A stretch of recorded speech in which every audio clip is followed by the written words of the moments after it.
Hello, welcome back to A Muppet Moment.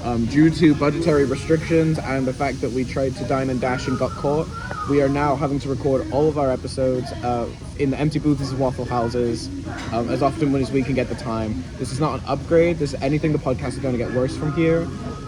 We are joined by, obviously, your host, Will Mupdate. Hi guys, it's me, Muppets Max. I'm also in the booth. I actually was starting to think, did we do something wrong by trying to steal all the food from this Waffle House, try to fight all the line cooks? You know, Will made up a great point about how this is not an upgrade. A lot of the times when people go in person on a set, that means they got more money. That could not be further than the truth from us. We are contractually obligated by the Waffle House Corporation to film out of this booth for It's a new spot, but don't get us wrong. This fucking sucks for us. And we are joined by friend of the podcast and boyfriend of half of the podcast, Mikey Tears for Fears, who you may remember from our Haunted Mansion episode. We are not haunting any mansions today, and we're not stuck at the Waffle House. We just thought because we have a little time together before we all have to head on our lonesomes on our separate ways, we would record the intro for our next episode whenever it comes out together. What the freak? You guys know that Will records out of Scotland, I record out of America. We never get the chance really to be in-person recording. And we never take the chance. We always end up seeing each other and not doing it. So this is what y'all get out of an in-person podcast. And now we're going back live to the studios, which we still have. Okay, so live back to the studio. Welcome back to our normal backdrops and our normal setup. Oh my God. We're finally out of the Waffle House. Holy shit. There has been a time skip. We have finally made it out of our Waffle House sort of contractual lock. We no longer have to film in empty booths of Waffle Houses whenever they pop up. It was really good. I actually was getting scared at the amount of time we were spending not in a Waffle House before our contractual obligation to the Waffle House Corporation. So the fact that we got to spend so much time just sitting there getting slop thrown at us by the Waffle House Corporation and then being like, you fucked up, this is your life now for the no more podcasts, you're in Waffle House now. I mean, the waffles were okay, but but okay. So there is a kind of elephant in the room to address here. Yes, it's been a minute. We have had kind of a bit of a hiatus, and we're also well aware that before this video where we're talking about it, we already posted another episode before this. I want to say we didn't apologize, I don't think, in the last one. We Is there a reason why we didn't apologize? It's because at the time we weren't sorry. Oh yeah, it's because when we posted that, we didn't care and we didn't give a shit. Yeah, mostly because at that point there wasn't a hiatus. We recorded True. that episode. We recorded that episode in February. Oh my God, what is it now? It's May? It's early May now. Holy shit. Which is a little bit embarrassing, egg on our faces. Whoopsie. Yeah, at the time of recording our Muppet Show guest pick episode, we were like, oh, we're gonna get this out in a matter of days. And then what happened is that I got employed. I got a new job. I got busy. I got all kinds of jammed in my schedule. I went to America again. We hung out in America. We did hang out in America. We saw each other in person, and we had the moment of we're podcast. Podcast? Yes. Okay, yeah. Good. Hit us like a brick. It's been way too long. This video is just sitting in the archives. Can I say it's because of you all, as Will would say, you lot, that we went to Atlanta to this Muppet meetup thrown by the incredible Shelby of Weird Puppet Girl. Shout out Shelby at the Center of Puppetry Arts. Thank you for hosting us, Center. But we went to this Muppet meetup. Oh my gosh, and so many of you, it was really heartwarming, but so many of you came up to us and were like, where the fuck is the podcast? It was a little bit humbling, and it was a little bit. It was a little embarrassing. Yeah, that one's on us. Yeah, it would have been one thing if it was one person, and I'm not saying this to brag about how the podcast is reaching. I'm really happy that it seems like the Muppet fan community has been really enjoying the podcast. That's awesome. But if it would have been one thing if it was like one of y'all coming up to us and being like, "Hey, where's the podcast?" But it was getting to a point where Will and I had to kind of come up to each other like, "Yeah, we gotta get back. We gotta get back on this shit." Oh my god. Yeah, we've been slacking. We've been busy having real Whoopsie. lives. Max, Yeah, you sorry. moved. I moved as well. My setup's completely different. I used to live downtown in Seattle. Now I live in this really, really cute neighborhood, still in Seattle, like still in the city, but like in a much cozier neighborhood. I was gonna say you got a new Muppet backdrop as well, which is gorgeous. I Might I do. This Kermit is for you. This add. Kermit plush. That is for What? you. Dropping that No. bomb on the podcast. Oh my goodness. And the Kermit phone's for me too. You shouldn't have. Oh my God. You Yeah. shouldn't have. Oh my God, that's so sweet of It's you. really good. Actually, I should never show that I have a Kermit phone on live because, like, the fact that there's many people within this community that would jump me for that fucking thing, you included. Yeah, somebody's gonna look at like the rose bush outside your window and like cross-reference it on Yeah, Google fucking geo. Perfect. Please don't fucking geotag, geolocate my Kermit phone and kick the shit out of me. I just moved here, y'all. It's too good for the backdrop. We can't afford to lose it. We gotta get something for our visual viewers again. So Will and I have a very kind of specific plan for this podcast in the sense of what the topic of the episode is. But we Hmm. were just both in Atlanta together. And I would be remiss because we have a lot to dive into in this one. But I think I would be remiss if I didn't mention a few things about Will and I's wonderful time in Atlanta. That's like we gotta get into it a little bit with that. Yeah, it was a really special moment. It was my first time ever in Georgia, my first time ever in Atlanta, and I think both ATL. both of our first time, I want to say, in a particular building, unless you had been before and I wasn't aware. I had been to this Okay, so place it was before. And a trip of firsts for me specifically, but not for Mags. no, I love ATL. I love Atlanta. I love your city, Atlanta. I love going there. Y'all are like one of my favorite cities in the country. I was gonna say I kind of fell in love with Atlanta and the sort of like surrounding area as well, because it was really embarrassing because it was on the 25th. It was my 2-year anniversary with my wonderful boyfriend and a close friend of the podcast, Mikey Tears for Fears. The person who was on our Haunted Mansion Muppet episode. What? And our Waffle House intro. What the And our freak? Full House intro of the episode. This is crazy. I was out there visiting Mikey, and we've been kind of trying to sort of like soft arrange like a big meetup at the Center for Puppetry Arts in Atlanta for kind of a Yes. really long time. And it kind of all came to fruition when I was able to confirm that I was going to be able to make it for my anniversary trip, which was a little bit embarrassing. But you know what? I'm just glad that it came together because there were so many lovely pals there that I met for the very first time at this trip, and it was, yeah, the center itself was Oh my God. oh my goodness, the Henson exhibit that they had there was wonderful. All of the It's other puppetry insane. exhibits that they had there were stunning. Like it, I I I think we cannot understate on this podcast how incredible the Center of Puppetry Arts is, how wonderful all the employees were who spoke to us, all mm, the people who kept the museum running. A shout out to Linda who had the I, cheese hat. I was Fucking gonna love say you. Linda the Uh, Diva in her Linda cheese the outfit Diva. made the Oh, whole day. she was amazing. And as Will said, the Henson exhibit, the World of Puppetry exhibit, there was so much going on at this museum that I am so grateful that we got to experience and that so many of these Muppet community members that we got to see, like so many people showed out for this. Like I we Will came in for his anniversary and so kindly spent some time with us Muppet fans at the meetup. Of course I was And gonna. Of course I was I'm gonna.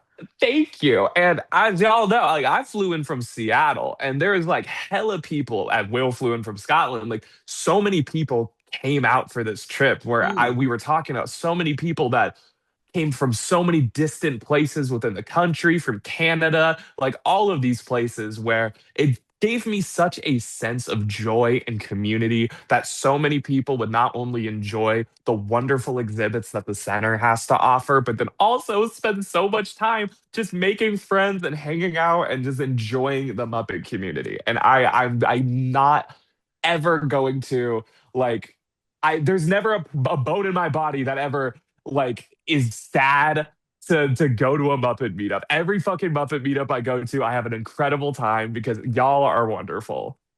It's just the like we obviously throw the word community around a lot, but it's like it really is just the sense of like finding your folks there.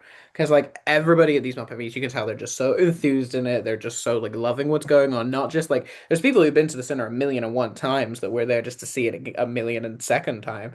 But just to like see it through the eyes of people who are seeing it for the first time, or people who they're meeting for the first time. A local that we want to shout out is Buddy Buggy and Emmett, Hey, shout who out. It was so nice to meet Bug and Emmett, of course, but so nice to meet Buggy. Holy no, shit. absolutely, and it was just like so many folks there were just like you could tell that they were so engrossed in it. People were dishing out like little trinkets and treasures and treats and delights and wonders. So much good Couple, cosplay, like so I was many gonna say the wonderful cosplay, puppets. all of the puppeteers, all of the cosplayers. It was just like such a wonderfully put together event, but just like wonderfully Shout out nice to see Shelby. as well. Shelby.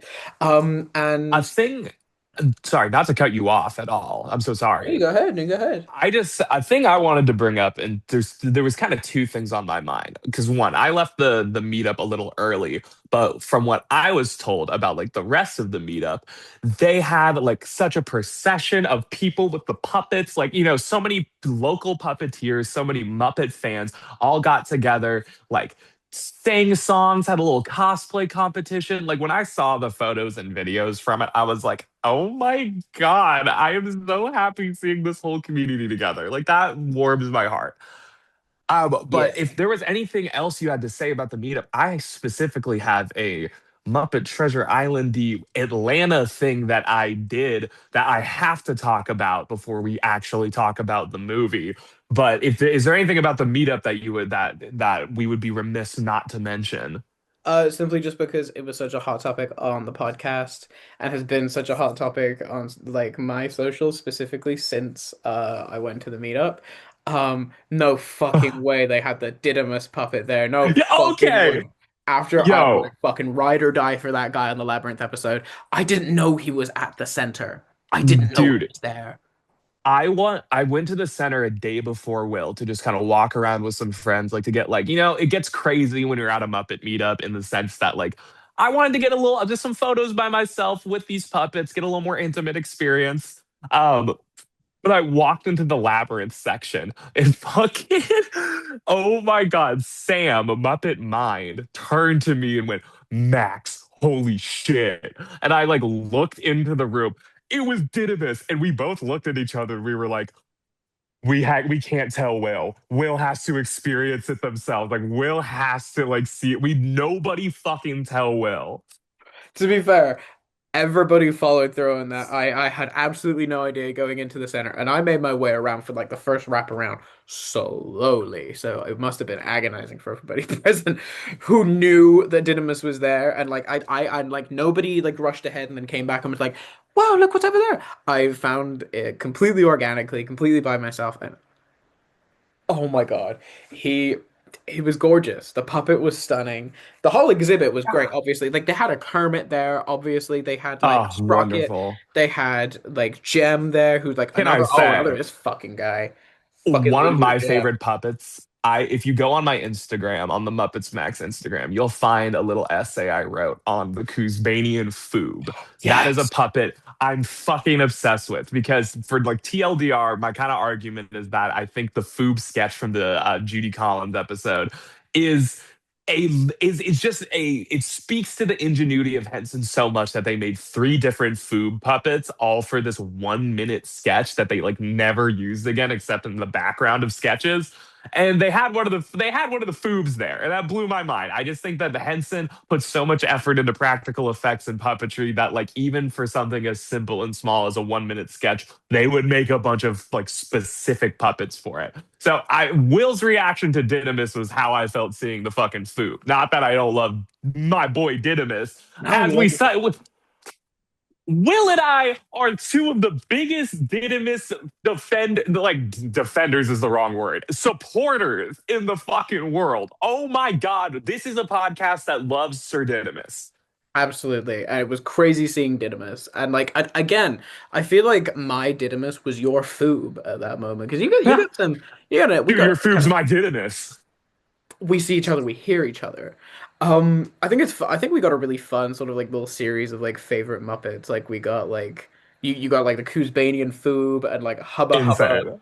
Like you got who who is that again for the visual viewers? Hubba hubba's in my apartment, and that is something. And we all and Will also gave me this Tula. Oh Will yeah, Will hooked me up Tula. with hella hoob shit recently, yo. Shout out to Will for this. What can I say? We've got to spread the sort of Hoobomania to the States. We got to have you like out there peddling cute Hoob mode so people are like, oh, what's that? And you're like, I'm so glad that you asked.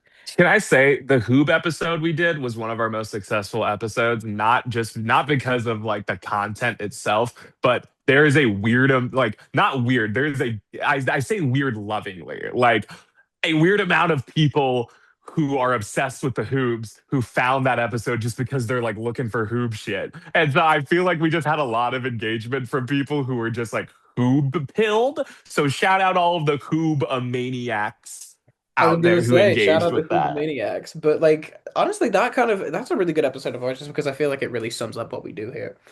I Um, agree. I I love agree. it. In fact, start listening to this episode. Go back and listen to Hoopomania. No, don't do that. Exactly. And after Um, this one, but yeah, so Atlanta was great. The museum was great. I Didymus was, of course, great.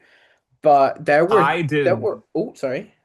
Oh, I was gonna say I did a very Muppet Treasure Islandy experience while I was in Atlanta that I kind of have to tell the podcast about.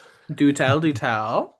Okay, so a former guest of ours on the podcast, one of my favorite episodes we've recorded, our Labyrinth episode with the wonderful Brittany of Miss Leisure. Britt, we fucking love you. One of the coolest people ever. And that just cemented, like, not that I didn't think she was already sick as hell, but this weekend really proved to me, like, damn, Britt is so sick. Uh, she is, she has a incredible, like, if you go on her Instagram, like, you can check out, like, the kind of the stuff about it. But she has this wonderful bar called the Leisure Lounge. She has this wonderful home bar. And I I'm a bartender. I like co-own a fucking bar.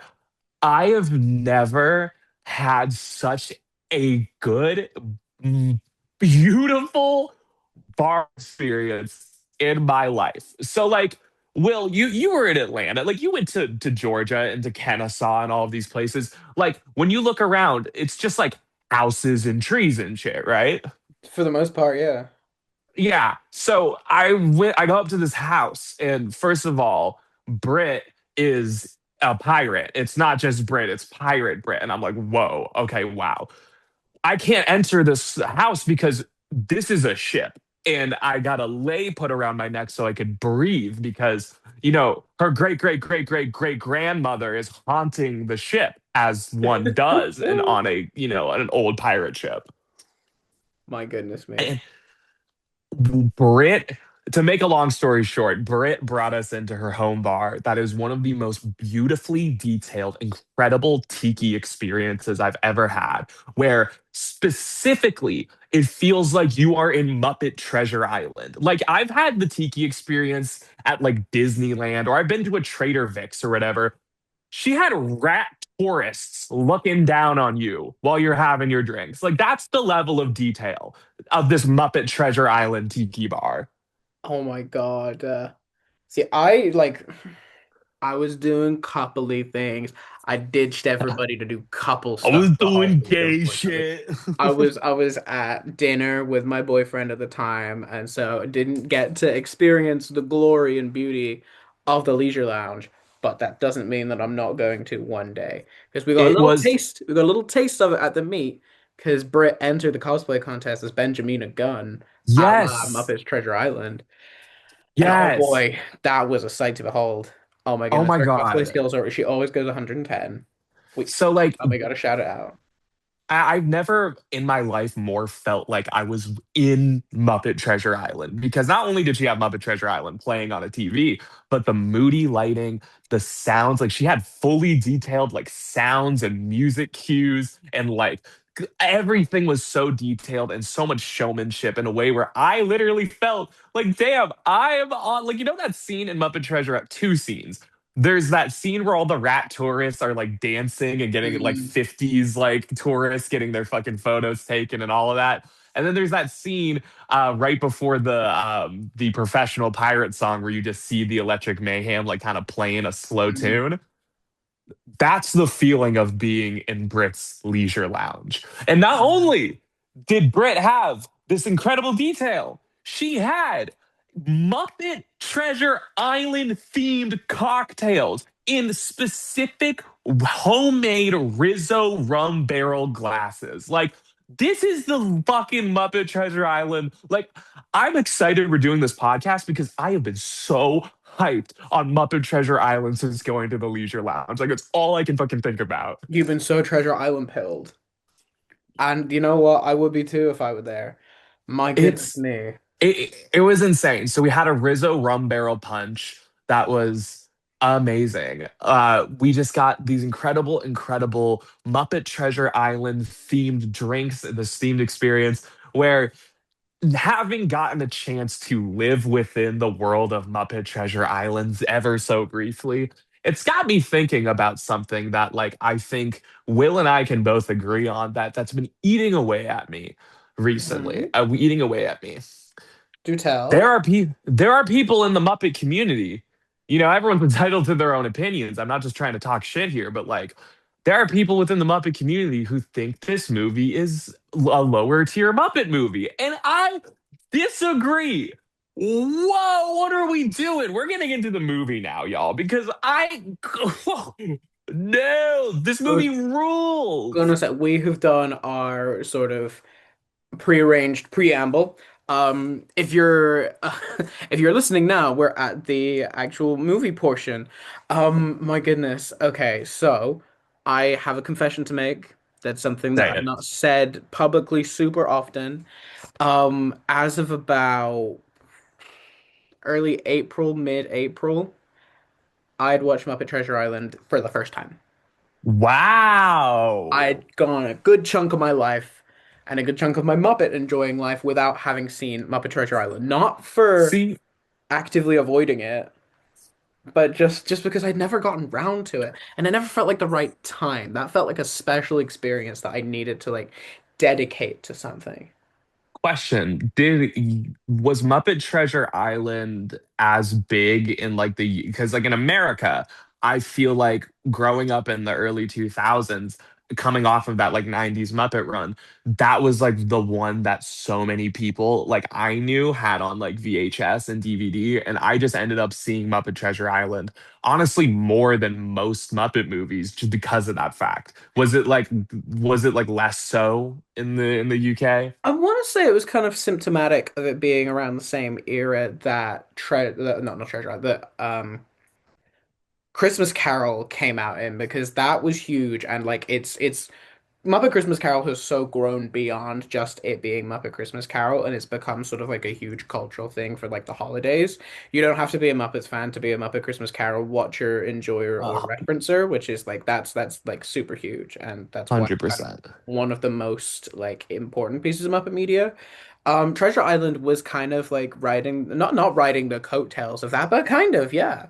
And so like it was pretty popular over here. I want to say probably the most popular Muppet movies over here like are obviously like Christmas Carol. I want to say Muppets from Space did pretty well over here, especially like our Ah, generation. Muppets from Space was like a lot of kids like like kind of first Muppet movie if you yeah. got into it young.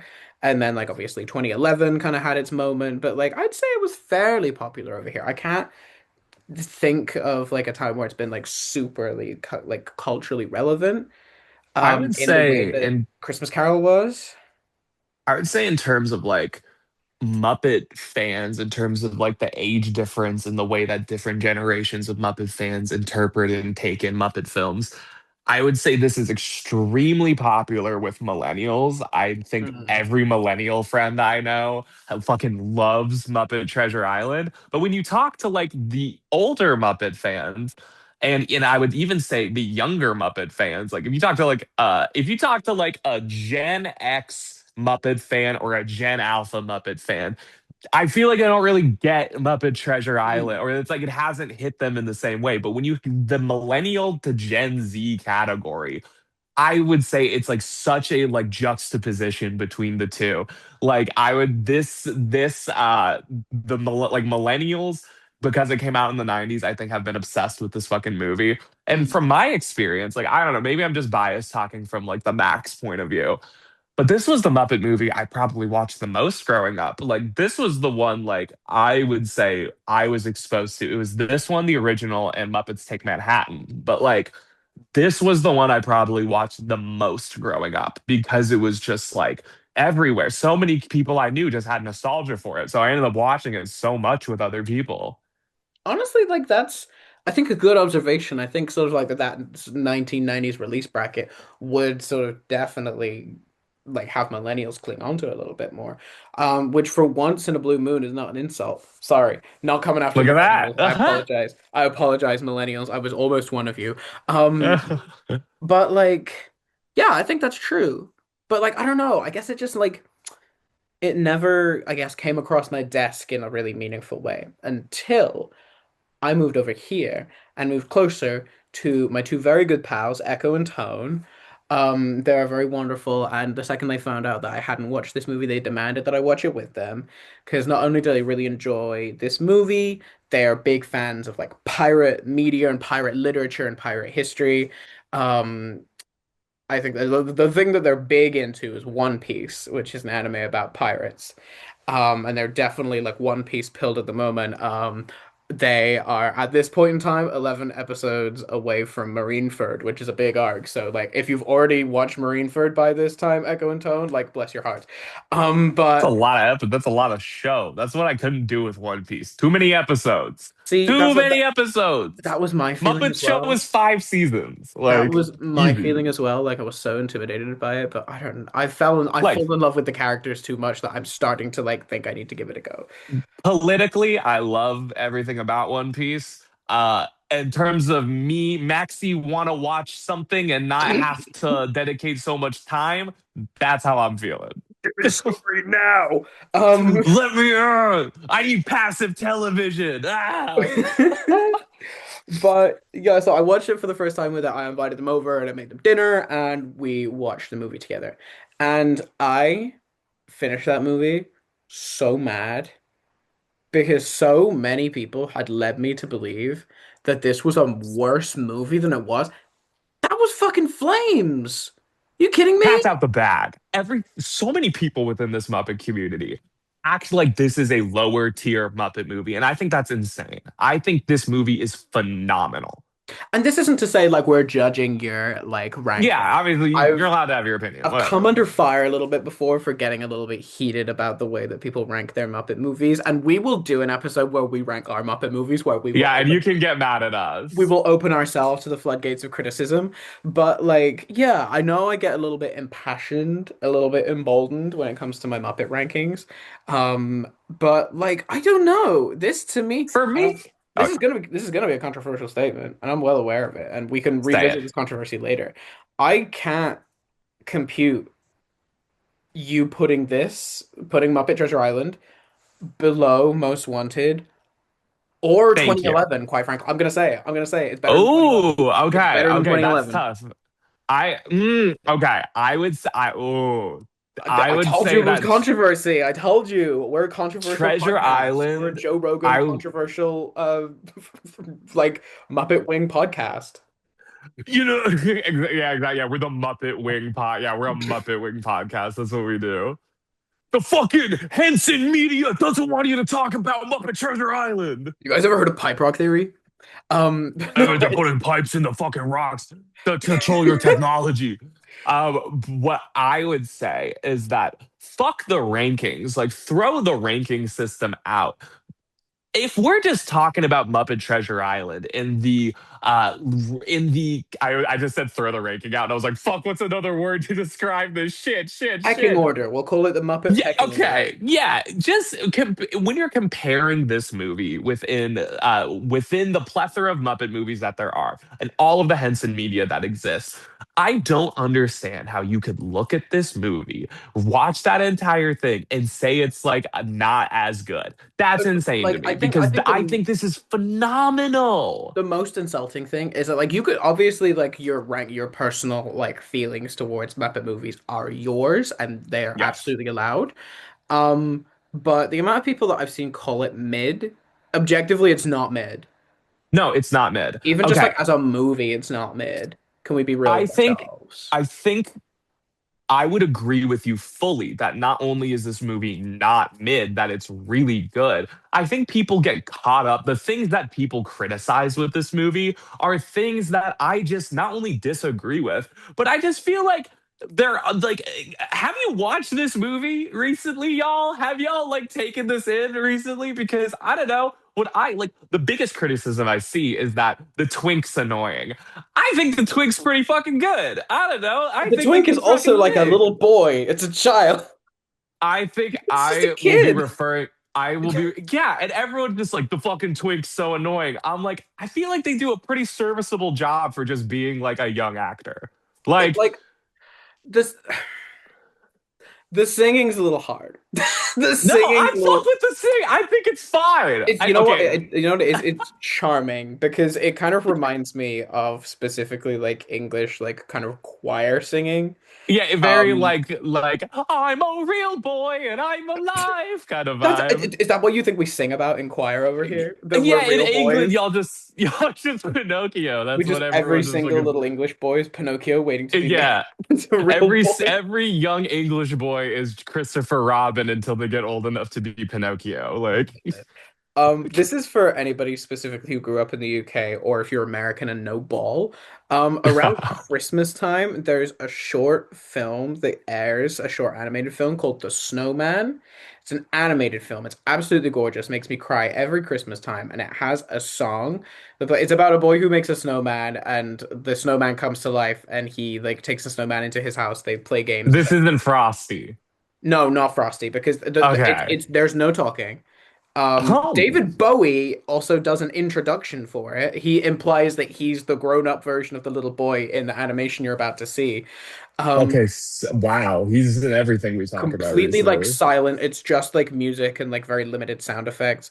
And then the snowman like takes the boy's hat and they fly away into the sky together to the Oh, north. I've seen. Okay, I've seen the photo. I've seen the photo from that thing. He takes they fly together holding hands like through the sky all across the world until they get to the North Pole and they have a party with Santa. Santa gives the kid a present. The snowman takes him home and then the kid wakes up the next morning and the snowman's melted. Heartbreaking. Heartbreaking. Heartbreaking. It's great and I'm Heartbreaking. gonna make you watch it this Christmas. Yeah. But there's a song that plays while they're like flying through and it's like some of the only vocals like in the whole thing and it's a little like a little English boy that it was a little boy at the time he's a grown man now called Alan Jones singing this song like we're walking in the air and it's like and like Jim's singing in this movie is kind of reminiscent of it and you'll know what I'm talking about when we watch it but like it's kind of Dude, just like yeah like little English boy choir singing it's just kind of it's like this very like the way that Jim said, and I'll watch that short because I'm sure you're 100% on the money with that. Because like, we'll put them side to side and I'll let you see the yeah, judge.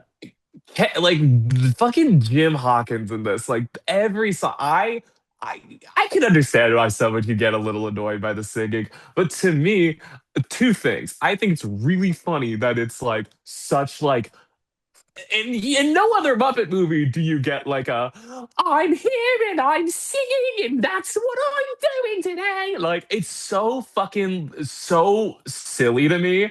And the second thing I was gonna say about it, why I find it so charming is something that I actually am not like criticizing about the movie is because it's so clear that throughout the whole movie, Jim is fucking lip syncing what the like the studio recording. It is so good. It reminds me of like an English dub of like a kung fu movie. The way that Jim is just like, oh, like the way he over exaggerates, he's just like, Stop. I'm here on the boat with Gonzo and Rizzo. And I'm like, yeah, sing it, Twink. Oh my Yeah. God. Do you watch your Muppet Treasure Island in the dub or the sub? Yeah. Jesus Christ. I Yeah, can't say that fucking I'll be honest with you, I didn't notice that detail. I feel embarrassed that I didn't. I it just think it's very kills funny and me. very obvious. My mind was just overcome by the fact that this just sounds like the snowman. Um, That's like, yeah, that's our two different brains because I was about to say that it reminds me of how people sing like lip sync in the Macy's Thanksgiving Day Parade. You're like snowman. I'm like Thanksgiving Day Parade. We're but like Jim's doing something to our brain right now. that's why you get the sort of cultural differences of this podcast. That's why it works. Yeah, But exactly. like, yeah, the kids, I feel like you can forgive it of like what was probably like a preteen boy, Bro, like an this early is teenage not boy. this ain't Jaden Smith in After Earth or whatever. This is like he does a good job. No, he's Like more on par with Jaden Smith in the Karate Kid. You know, on the Jaden Smith scale, he's pretty good. yeah. Um, Yeah, on the JS scale, he's definitely on the Karate Kid level. And honestly, I think fucking the twink in this movie is pretty good. are we just gonna Is keep he a calling him the twig? because he's a complete gay wad. When you watch this movie, you're like, oh, he's so fucking gay. Also, okay, this may be the time to bring this up. This is like I am doing a bit here, but I think it's funny as fuck to me to talk about. I've brought this up to so many friends. Kevin Bishop is the Oh, we're going greatest straight into it. example. We're going I'm straight going into right it. into it. Oh my In God. cinema history, I don't think there is a greater example of twink death than fucking the twink from Muppet Treasure Island. I love how you refer to twink death, and in this case, it's just like it's He's puberty. just aging. It's It's just growing up. It's aging. just the Yeah, aging it's just growing process. up. I just think it's so funny to me to have like Jim Hawkins in this movie is exactly what he described. He's choir snowman singing boy. It's like the whole movie, he's just this little fucking gay wad. He's just gay and he's just singing it and he sounds gay as hell. He's And only then gay because he's singing about his feelings. yeah, oh, well, you're thinking about your feelings, gay boy. Like fucking, oh, you miss your dad. What are you gay? Good Like, God. This is and gonna he be the grow. episode that gets the podcast taken down, I swear to God. Yeah, exactly. They're like, yeah, these even though we're fucking gay and queer, shit, they're like, hey, no, not about Jim, not about my boy Kevin Bishop. But Kevin Bishop grows up, and I looked up a photo of him recently to be like, oh, what does he look like now? And he had like I understand this is just aging, and like I say the twink death thing as a joke, but I saw his photo and I was like, he went from fucking gay singing on the ship. Now he looks like Homelander Republican. What is happening? Well, I'll tell you what, that kind of goes hand in hand with like how he is, because there's another fact about Kevin Bishop that I feel Oh like might no, be what what I is thought you were gonna happening? mention. Oh, is this okay? I have two things in my brain. Is this the more fun one or the oh no one? Thought that the fun one and the oh no one kind of went in hand. That's where I thought you were going with it. Okay. Okay, Well, you go for it because I'm being dumb. speaking of this particular guy and music, he's kind of Oh, got this is yes. something musical about him, not in the traditional sense because he doesn't actually do any singing. He just voice acts a character that is like Which the is crazy. vocals Let are him provided sing. by somebody else. He's not on the albums, he's not doing the vocals. That's Damon Albarn. But in when it comes to like the animation stuff, for a good chunk of time, the kid who played Jim Hawkins in Muppet Treasure Island was doing the voice work for the animations and for like the press junkets and stuff for the character 2D from the like band of fictional characters Gorillas, The which is a band that gorillas. I love. I fucking love the Gorillas. And it's important to mention the vocals are and have always been David Albarn singing as 2D. But like, oh, when it was like 2D talking in the press junkets, that was Jim Hawkins' Muppet It's Treasure me, Island. I'm Jim Hawkins, and I'm also in this gorillas band. I do think it would be funny if that's how the gorilla sounded. If it was like Right. windmill, windmill for the And then they're just like, "Oh, I'm Jim Hawkins. I'm looking for adventure." And I'm 2D, and I was doing stuff with Kermit when I was a kid. Um, When I was a kid, I knew Gonzo. and he did that for a while. But then he kind of got like not fired, and it's alleged. It's important to mention, but he kind of got like soft phased out and hasn't really done much Uh-uh. since after saying a bunch of like weird anti-vax shit. So Yes. Okay. You covered the two things because I had because like Kevin Bishop. I'm not trying to. I'm doing all these bits. Like I'm fucking joking around on Kevin right here. But mm, I brought up earlier. I was like, which two things? And you covered the two things. sorry, I It's stole really those things. you're fucking smart because you know how funny it is in my life, the amount of time. Because, like, not every one of my friends in my personal life is like a massive Muppet fan. But the amount of times I've been able to go to people and be like, hey, the twink from Muppet Treasure Island was in the Gorillas? They're like, what the fuck are you talking about? Why are you making up shit? And that's real. That's a real thing. It's kind of like a really interesting like Pokemon evolution of career paths because you've got Muppet Treasure Island, 2D gorillas, and like wasting away from measles or something. Like I don't know.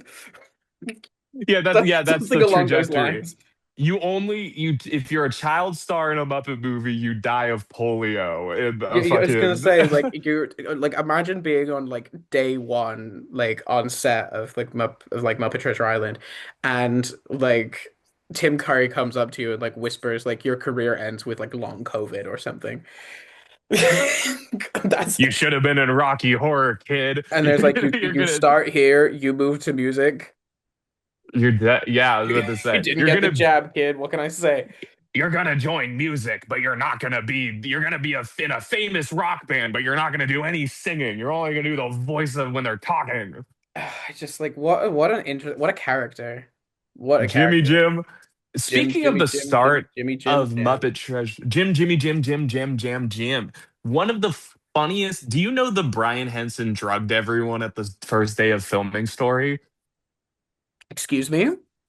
You can Okay, see me that makes it leaning sound. in for this. I'm like, excuse me? That sounds way worse. I'm intentionally made it sound a lot worse just to hook the I was gonna audience in say, and you Bri, in. you're listening. Okay, Get because easy. Brian did. She's going somewhere with this.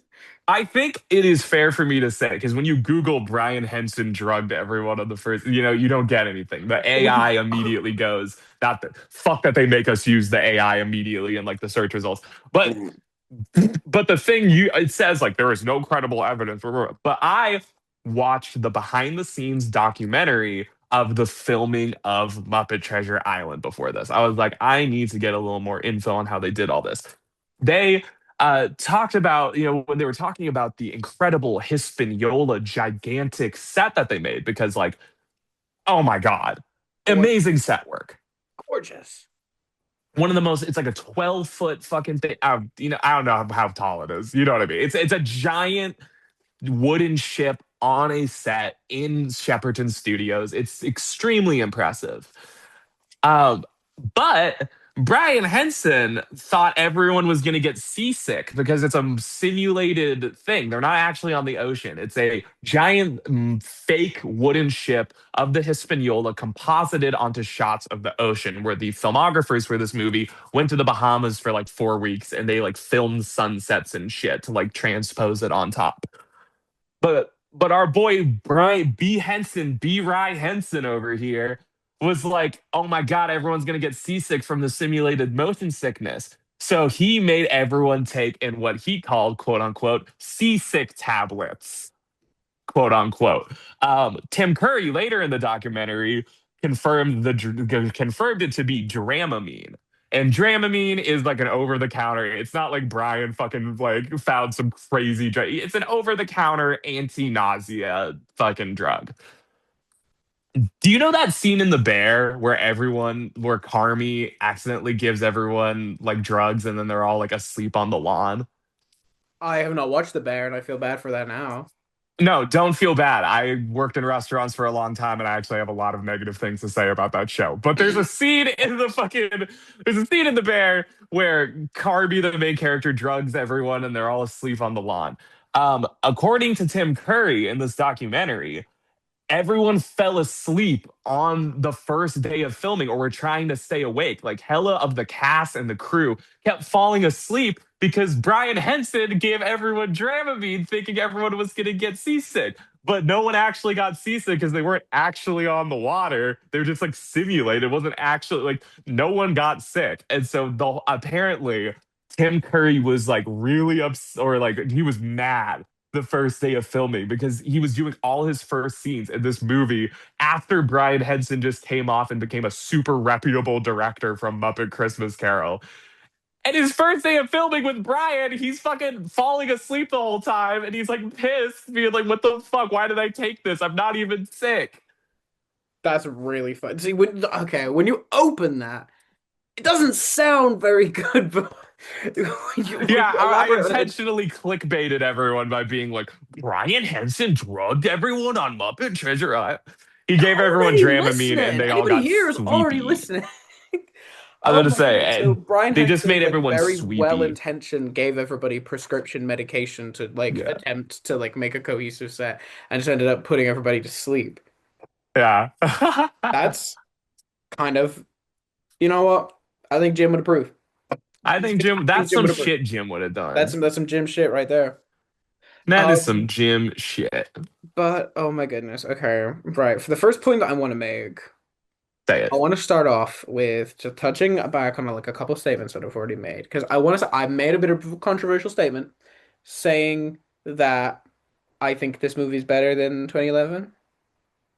We can agree to disagree. I'm gonna say it's only by a wee bit. It's only by a wee bit. And one of the things that really holds it back from really standing out far from 2011 is something that 2011 does really well that I Mm. think this film does less well. And I feel like what I'm about to say is a kind of non-controversial statement. The songs are only kind of all right. Okay, I'm glad you brought this up because there's a point that needs to be made that I think the soundtrack by Hans Zimmer in this movie is phenomenal. I Crazy think pull, that by the way. Hans Zimmer for a Muppet amazing. movie? Like Let's get insane. that Like not energy only have back. they like they've got Paul Williams so many times, but they got fucking Hans Zimmer. Like that's insane. And so his score, I think, is fucking incredible. I think Oh, like tremendous. Without a so doubt. much of it's amazing. Like I really like, the intro. I think Shiver My Timbers is the greatest intro of any Muppet movie. Like I think it's just a phenomenal song. Low-key like a But top two song in the movie. 100%. But to Will's direct point here is that I think the score is phenomenal. Hmm. But I would agree that the specific songs for the movie that were more like, like things like Cabin Fever and all that, those kind of songs, I would agree with, even though I love a lot of these songs, I would agree with you. It's one of the weaker ones in terms of certain things like that. If we're looking at this musically, 2011 blows Treasure Fucking Island blows up. it out of the water. Brett McKenzie just fucking Really, killed it with the song. like the Yeah. strongest point of 2011 for me is like are the original songs, Yeah. literally Oscar winning. But like yeah, in terms of original songs, it doesn't stack up with a lot of other, especially coming off of the heels of Christmas Oh, Carol. Christmas Which, Carol. like, there's not a single one of those songs that isn't iconic in its own right. Even the one that we didn't get to hear for a really long time is now because we get to hear it every Christmas. Yeah. Um, because, yeah, I don't know. There's like two songs to me that stand out in the movie, and you've already mentioned the first, Shiver My Timbers, Shiver My Soul. Timber my timber. Yeah. Timber, shiver my Timber my soul. bowl. Um, Incredible opener, and it really sets a good tone as well. Not Yeah. just for like the Yeah. piratey stuff and like the sort of Robert Louis Stevensonness of it all, but also like the fun puppetry and like the fun little characters here and there. And it's like it's a good establishment of what this is gonna be. Can I quickly say that it's one of the most successful Muppet intros to me because it has the incredible juxtaposition of the cute, fantastical little puppetry moments where you have like the little octopus and like the little snake and then like the CGI mosquitoes or whatever. And then the fucking end of the song is the fucking captain pointing his guns at the thing and cuts to black because he kills his whole crew. Like they don't hide that fact at all. They like show right off rip, like, yo, this guy is killing everyone, and they show him shoot that shit. So I'm like, oh my god, this movie is like, yeah, it has the cute little puppetry, but it sets up in such like in a like tonally hits you in the gut so much harder than I think any Muppet movie where you're like, oh, whoa, whoa, whoa, whoa, there's some serious shit going down here. Well, there's like obviously it's like we say when we say it like it kind of like it hits you. It's kind of like it brings to mind that SpongeBob and Patrick like are going over a very small roller coaster gif. Like yes, in the grand Okay, scheme of like movies, okay. it's not like it doesn't shock you, but like Yeah, compared to like a real pirate movie, it's like not, it's, yeah, but they're like not showing them actually get shot. this movie and Christmas Carol, they kind of have that sort of like a little bit of an edge where it's like we're not afraid to sort of like talk about mortality or even like like shake you up a little bit. Like it opens with like a pirate killing his crew. Christmas Carol, it's like you're like confronting your own death and stuff as well, and like a kid Yeah. dies, and it's like yeah, like there was just kind of like a not like an absence of talking down to children, I guess. Like it's like no Absolutely. need to like it's a literary adaptation for books that are like read by children. Christmas Carol and Yes. Treasure Island are like books read by children. It's only Both with natural that like serious fucking things going on in those books. like a good adaptation of them would like represent them properly. And so like I think Absolutely. the opening song does a really good job. The other song, which I feel like is the one that like everybody and their mother would expect me to say, Professional Pirate rocks. It's got to be said, I Professional Pirate. love Professional Pirate. Professional So Pirate good. I mean, stands just Tim out Curry. stands out really tall among the rest of them. I can't think of a song that Tim Curry's done for like a movie that I haven't really enjoyed. Even the ones that aren't so good that he's done, I've enjoyed them because they're Tim Curry. I don't remember what it was, but he did some song about how anything can happen on Halloween. And he like prances around in a cape and just sings about like vaguely Halloweeny stuff. And like, no, it's not a That good song, but I really enjoy it. And if you know what I'm Tim talking Curry about, gets you'll a enjoy it. pass to do anything. But He like, sings well. I love Tim Curry, and every time he sings. those two songs like immediately are infinitely more memorable to me than the rest of the soundtrack, Yeah, unfortunately. I would agree with you. It must be said. I don't remember the melody of Cabin Fever at all. Um, Cabin Fever feels okay. I think it's a absolute feat of puppetry to have cramming that many people onto that ship to do the fucking like dance scenes. Visually, it's Ri great. Visually, I think visually, Cabin Fever is an insanely impressive scene. But like, it feels so. And many times when you watch Treasure Island, because again, I love this movie, but and many times when you're watching it, it feels like in Christmas Carol, they like committed fully to like the source material in the way. Yes, it's still Muppety. Yes, they're making like jokes. Yes, there's like slapstick and all of these like things happening. But like I feel like Cabin Fever feels like such a departure that it kind of takes you out of it a little bit. Where Christmas Carol, like imagine in Muppet Christmas Carol, because they're both adapting these like very important and like serious works of media or works of literature. Imagine in fucking Christmas Carol if they had like a Cabin Fever type song in the middle of it. You know? Yeah, like I think it's also just a commitment to tone as well, because while Christmas Carol like it remains kind of like this sort of semi-serious, semi-jovial thing throughout, because it would be like if the Ghost of Christmas Present song was some kind of like freestyle rap thing, because it's like, oh, it's happy, Yeah. so that means we gotta I'm the Ghost of Christmas Present, and I'm here to say I To think life say and it's Christmas is Christmas a-okay. today. Like Yeah, so true. be something, yeah, it would just be like a complete departure in tone. But no, there's this kind of sort of like optimistic, like joyfulness that doesn't depart itself from like the feeling of the rest of the film. It is true to the character and it's true to like what the scene needs from it. And I get that like Cabin Fever, it's like a part of like long sea voyages. Pretty sure it's even a part of Treasure Island is that they get like cabin fever. Yeah, They they start to get go like a little stir crazy and a little loopy. But I feel like the song, I feel like there was a vision for the song where it's yeah. like, oh, we're going loopy, so this song is going to be an intentional ripping out of the tone, which like I Get can it? respect that. We're all tripping balls because of our C whatever. So like that makes sense that we all think that we're having maracas and funny clothes. And I'm all down for Muppet silliness always, Of course. but It just kind of ripped it out a little bit. It just kind of felt like if you'd have taken that song out, like the film, like I don't feel like it would be drastically different. I don't feel like it would have lost anything that it can like 100%. proclaim. And I feel bad I about saying think it because I know it's a really popular song and people really like it and people because I like the silliness of it. It's very fun. But I don't know, just tonally, it didn't really fit in there for me. there's kind of 2 points I want to make about cabin fever. One, I think you and I have discussed on this podcast before where the Muppets sometimes will like drink their sauce a little too hard, Mm, where where I 100 it's like you talked about just recently now about how there's a vision clearly of what they're going for. yeah. They're fucking they're lost at sea, they're going loopy, all of that stuff. But it's like sometimes when you watch an animated movie and they just end it with a dance party because they couldn't really figure out else what else to do. Yeah. But they're like, well, we already have all these silly characters and we're already like having a good time, so like we're all partying.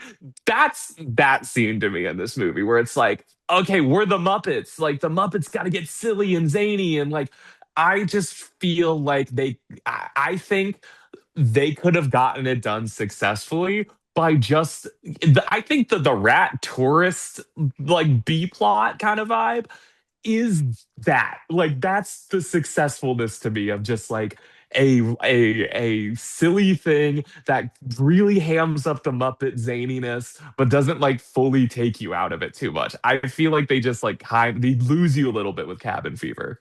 Hmm. And like it's okay to have like a song partway through a movie that has like a largely sort of like serious tone that kind of like shifts the tone a little bit, but not in a way that I feel like is distracting. I feel like Cabin Fever is a little distracting. I'm gonna harken to another like kind of family movie in which Tim Curry sings a song. Don't know if you've ever seen Fern Gully. Oh my god, I love Fern Gully. The song I'm like gonna compare Cabin Fever to is the and like you say it out loud and it's like, oh, immediately that's got to be more wacky than what Cabin Fever was, but it kind of like works in the context of the film and like if it fits the tone and everything. The Robin Williams animated bat rap number, Yeah, like yeah, it's yeah, a kind of like yeah. it's Robin Williams doing like a rap song, so it's like yeah, it's gonna be silly and irreverent. But like the thing about the rat is that he was like experimented on and like it kind of harkens to that constantly in the song. So it doesn't remove you from like the message or the tone of the movie. And I'm not saying that like Cabin Fever needed to be like, oh, we're doing Muppet Yeah. silliness, but we're also gonna remind you of the themes. But it's like there's a way to do like a kind of like silly, irreverent song without completely ripping me out of the movie. I completely agree with you. And I think it's just one of those times. I think my main criticism with Muppet Treasure Island, and like, I love this movie, but what holds it back from being like my all time favorite Muppet movie, or like within like the top three, whatever, however you want to kind of quantify it, is that there's so much of this movie that I feel like I want to just be watching Muppet Treasure Island. And what I mean by that is that when I'm watching Muppet Christmas Carol, it's such a tight script and such a tight movie where they obviously do so many jokes and they do so many things that are very in the Muppet silliness and the Muppet vein. But so many times throughout Treasure Island, I'm like, what are we fucking doing? Get back to the plot right now. Get back to the fucking Treasure Island shit. I want to see more Benjamina Gunn. I want to see more like I just feel so many times throughout Muppet Treasure Island. It's the kind of same criticism I have with Muppets Take Manhattan, and that's a Muppet movie that I fucking adore. Is that so much of that movie? I'm like, I just want to see them do the play, and then so much of this movie, I'm just like, I just want to see Kermit be a pirate. Like, let me see Kermit be a pirate right now. Like I was gonna say, I feel like we've been a little harsh on it for people who just like opened up this saying that like it doesn't Yeah, like we deserve some of adore the this criticism. movie. We have, I I mean, think yeah, I do think one of the big things that it suffers from is being like the little sibling of Christmas Carol. Christmas Like that's Carol. a tough act to follow, and it But doesn't, and here's the it does like thing. a sort of 70% job of following it while kind of like faltering in some areas.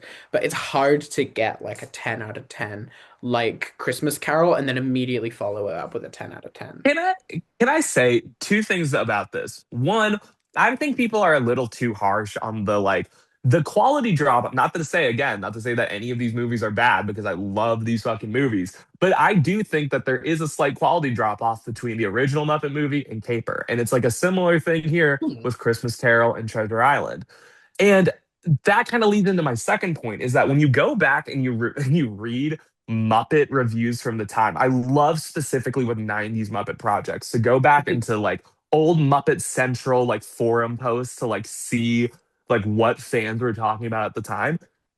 And you Muppet fans in the 90s who were like old enough to like have a computer and like contribute to these forums, y'all were way too fucking hard on this movie. Like, oh my God. You think nowadays on like Instagram or Twitter or whatever space that you engage with the Muppets that like people are like fucking harsh about and criticizing. You know, nowadays people lose their mind anytime people like offer slight criticism of a Muppet thing.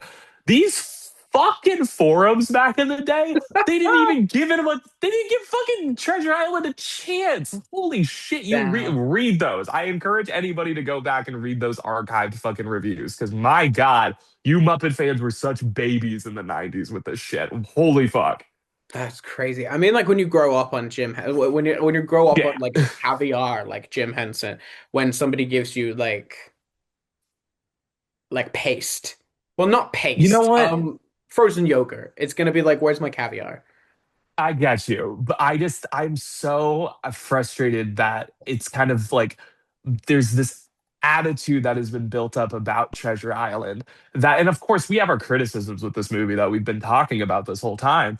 But I think there's this fucking attitude with Muppet Treasure Island that that is, as you said, it is living in the shadow of Muppet Christmas Carol, which is a beloved film that goes so far beyond like a Muppet movie. But what I would offer to the Muppet fan community and the general audiences who consume this shit is that one, Christmas Carol, you can't even fucking compare the two because that is a Christmas classic. And when a movie becomes a Christmas classic, that is a whole other fucking like Elf, I think is like an amazing movie, a really great comedy movie. But now that it's a Christmas classic, it hits in such a different fucking way than Mm, a normal comedy movie would. You can't compare it, I would say, to just normal comedy shit because it has all of the feelings of nostalgia of Christmas and all of that. When something gets to Christmas classic status, it is a completely different fucking discussion.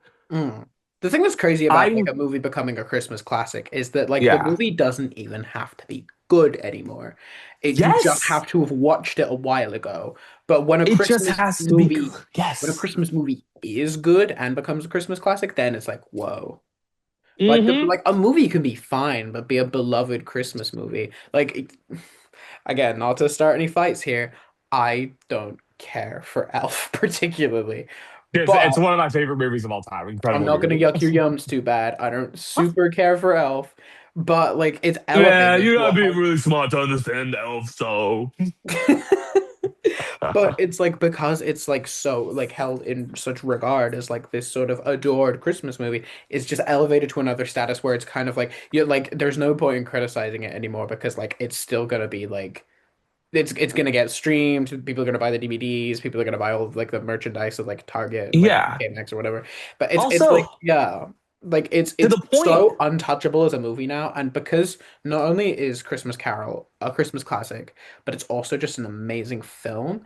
It's like that's an yeah. untouchable film. And when you're the little sibling of like an untouchable film, that's gotta suck. Oh, 100%. Like I would fully say that like Treasure Island is not worse of a movie in the sense that it's like it's not a massive quality drop off, but because it is up against the titan that is Muppet Christmas Carol and is following such an act like that, I think it is very unfairly kind of treated as like a worse Muppet movie or like one of the lower quality ones. And I just disagree. I Hmm. disagree fully. And I also think that like comparing Muppet Treasure Island, it's Muppet Treasure Island, and maybe we're guilty of this as well, but like always Muppet Treasure Island is always compared to everything else in a Mm. way Yeah, where I we did think do that. we do that, but like and it's like a very Muppet fans, we do that all the time with like every Muppet movie. It's very like the kind of logical thing that we always do is like comparing them to the rest and like the different eras and all that. But I think if you just take Treasure Island as like just hold it itself right here in front of you as a singular thing, it's a great time. I think it's a really enjoyable Muppet movie. It's one of the ones that I have the best time watching. And I think it's I would argue the most rewatchable Muppet movie. It is so damn accessible. It is such a good movie to throw on with friends. It is such a good movie to throw on in the background. Such a good movie to just watch yourself. Like I would say I've rewatched Treasure Island more than any other Muppet movie because it's like for me, because I definitely know Will has a bunch to say about this. The last thing I'm going to say about the like rewatchability on it is that I personally find that it's the Muppet movie where I don't have to like maybe like I'm not saying this as a criticism. Maybe you can interpret it that way, but it's a movie where I don't have to think about it as much, where I've watched it so many times, where I know exactly what's going to happen. But it's different versus like I feel like often I can't like sit down and rewatch fucking there's other Muppet movies I can't resit and rewatch the exact same way. But Treasure Island just hits for that nostalgia and that comfiness in a way that I don't think other Muppet movies do. So I've rewatched it the most out of all of those because of that fact. That's interesting. I mean, I've only watched it the once, so I can't speak to its rewatch value. But like, I definitely have to say, having watched it with friends, I did think definitely made for an infinitely better experience than if I was just like sat watching it by myself for like research purposes. I watched that shit with my buddies, Echo and Tone, and we had a fucking chuckle. We really enjoyed it. We had a laugh. We had a wonderful time. And that truly is, I think, this movie's strongest point. It's a really good with friends Muppet movie. Because I'm unfortunately really insufferable when it comes to Muppet movies. Like, I can't sit down with people and watch, like, Manhattan or Caper. Because it's going to be talking about, like, hey, did you know how they did that? It's really crazy how You they see did how that. they Would you ride like the to hear about bikes? that? Great What length. was it? The bikes? Oh, I've got something Dude, to tell you about the bikes. You want to hear about the bikes for like you know, 7 to 15 minutes? I bet you remember do. when they rode the bikes? I would say that like I think that fucking Treasure Island unfairly gets here is that Muppet Christmas Carol, like everyone, there's a million different adaptations of Christmas Carol that happen every year. Mm, Muppet Christmas Carol is generally considered the best adaptation of Christmas Carol as a movie. Like I would say barely. most like fairly, and I would agree with that. But I would say most people that like it's there's so many versions of Christmas Carol and there's so many adaptations that are beloved, but that's the most beloved, the Muppet one. Mm. I can't think of like many adaptations of fucking Treasure Island. I know Treasure Planet, like shit like that, but that was like a flop in terms of like It the was a box office financial success. flop. That movie Financial flop, fucked. incredible movie. That movie But like fucks. I would say another unfair thing that Treasure Island gets is that people fucking like I just don't think people give like people act like it's like a drop off in quality. I just feel like people don't give a shit about the source material nearly as much in a way where it's like, yo, you're not constantly thinking about Treasure Island in the way that every year you get fucking bombarded with a million versions of Christmas Carol. Like, I feel like unless you're somebody who's really into fucking pirates, you're not getting bombarded with that all year. Christmas Carol gets the fucking huge privilege of everyone being reminded of it all the time in December. It's not ridiculous. It's not ridiculous to say that. It's not I ridiculous. I Do feel like you know you how good Muppet Treasure Island was? I think you hit the nail right on the head because we do barely get any Treasure Island adaptations. And but because like it's like this is kind of one of the most well known, to be honest with you. I think it's just this and Planet are the only ones that I can say that I've Yeah, seen. dead ass. And that's Um, a fucking famous ass book. yeah, it's a like incredibly famous book with like Long John Silver is like incredibly important pirate iconography. Yeah, and Like like every pirate movie he's fucking mentioned. yeah, like or even just like like unintentional inspiration taken from him. And like I feel strongly about this because I grew up in a location that gets mentioned multiple times in this movie. I grew up in and around Bristol.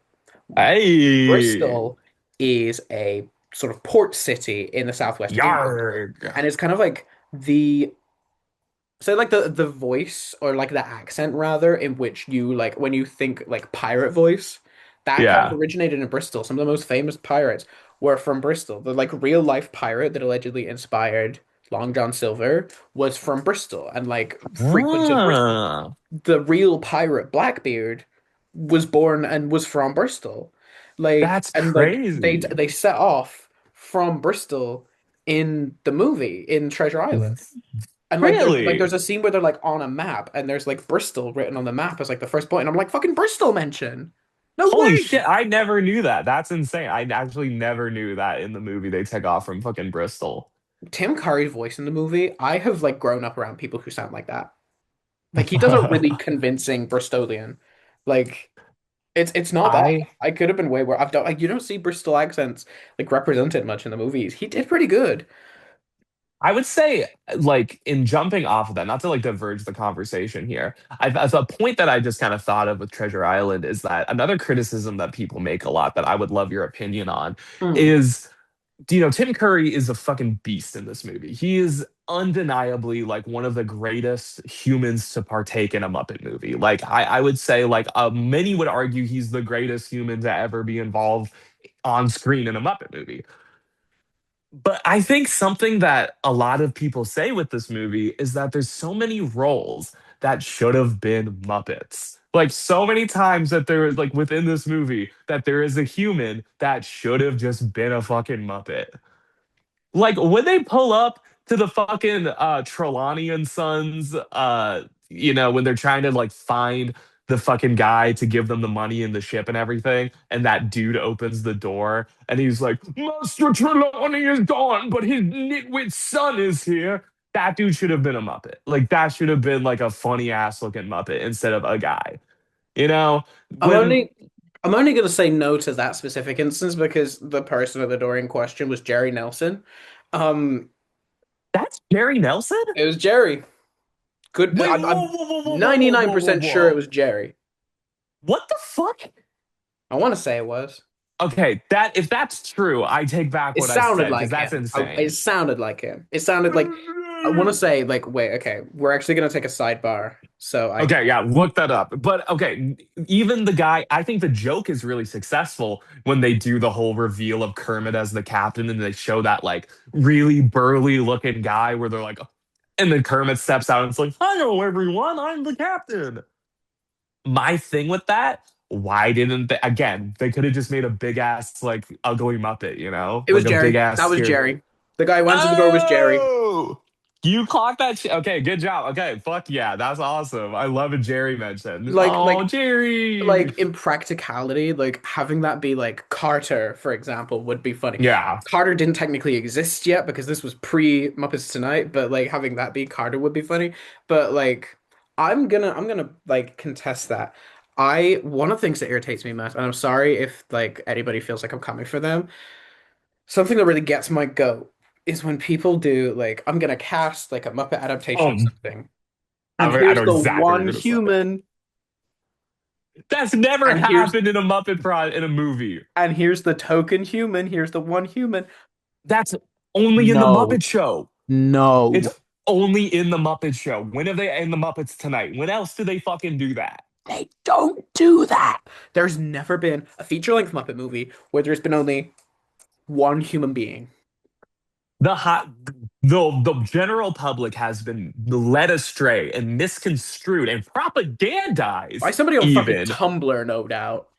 Must be Yeah, said. it's Sorry. because it's always that's always the fucking prompt where it's just like if you could cast a movie of all Muppets with just one human, well, it's like that never happens.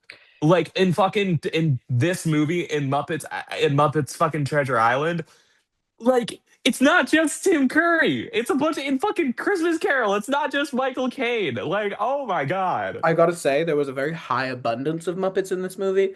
In my opinion, I think it was a pretty good ratio of human to Muppet. Yeah. I Yeah, have to that's say, totally I am fair. pleased with it.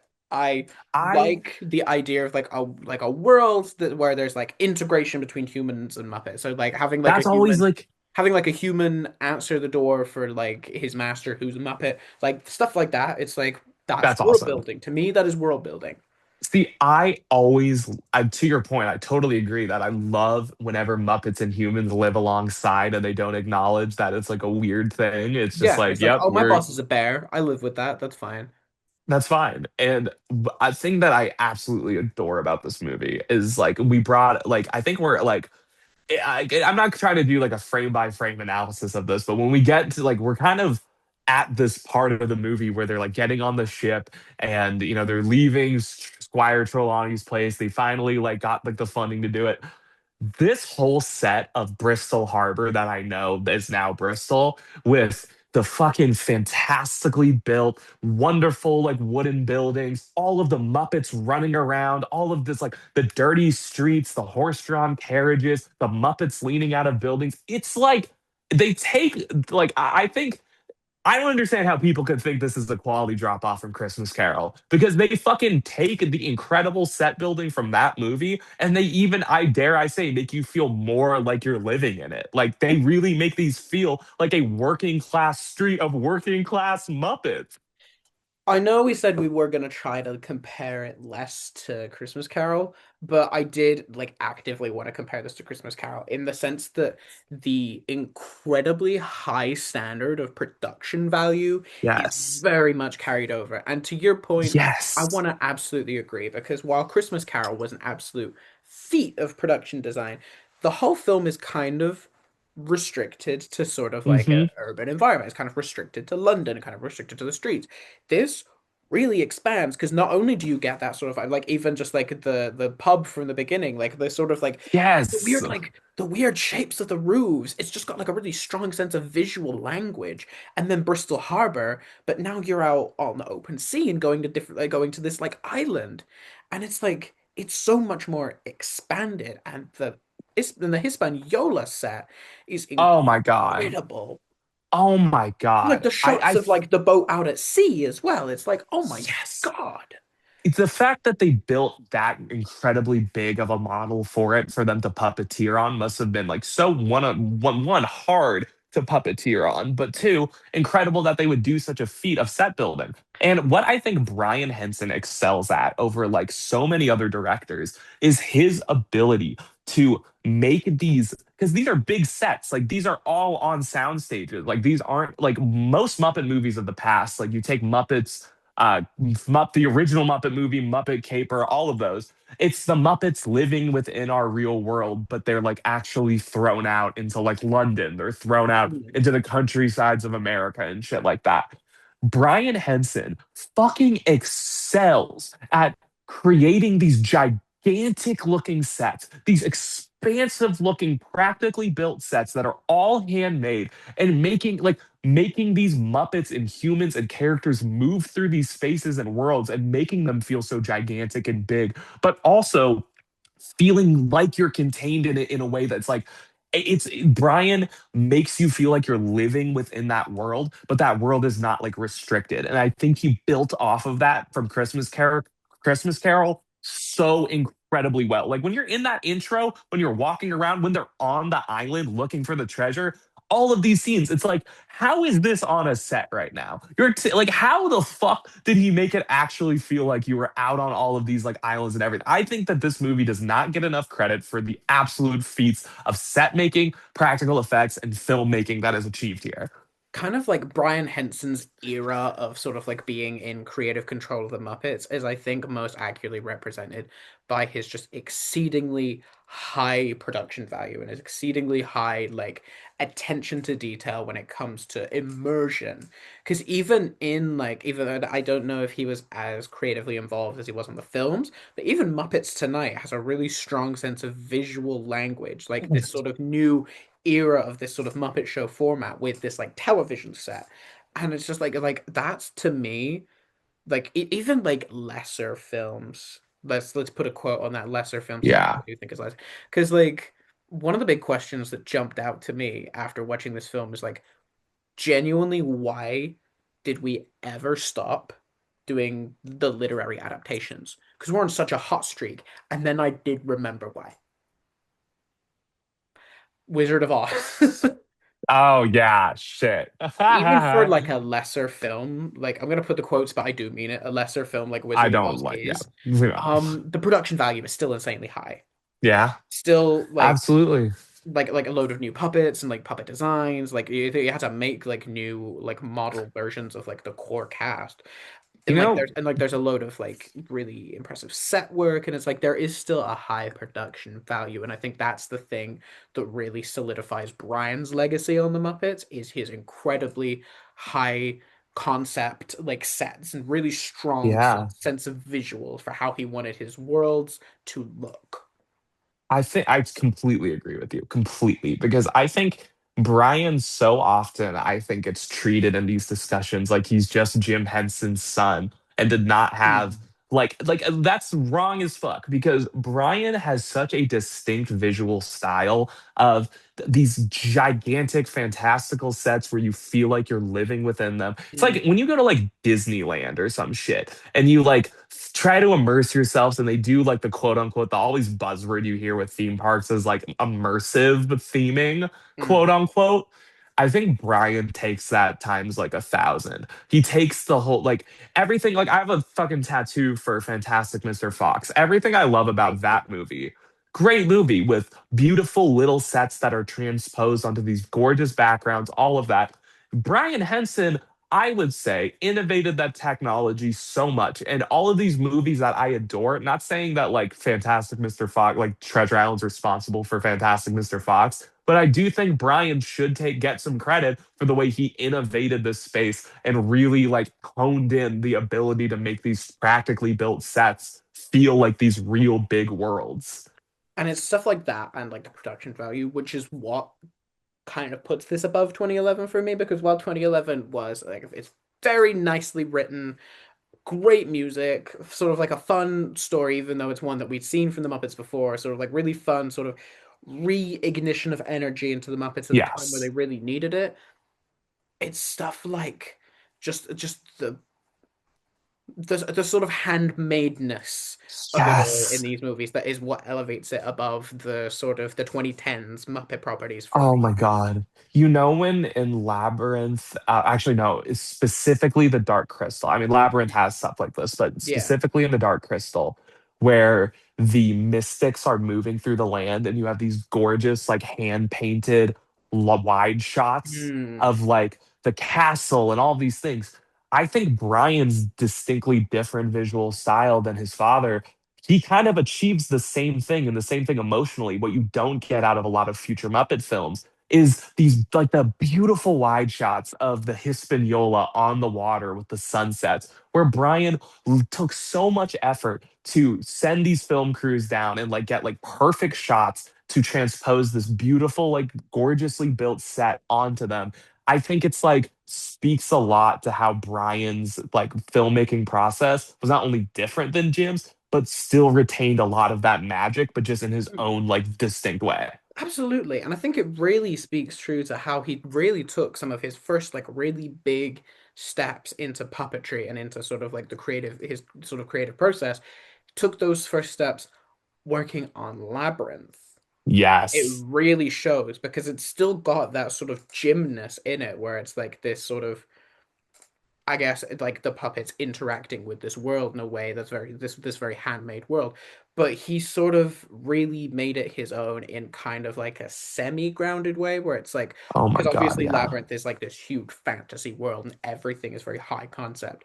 But he's sort of taking sort of like familiar-ish, like it feels like a storybook. He is bringing Yeah. storybooks to life. He's bringing literature to to an image.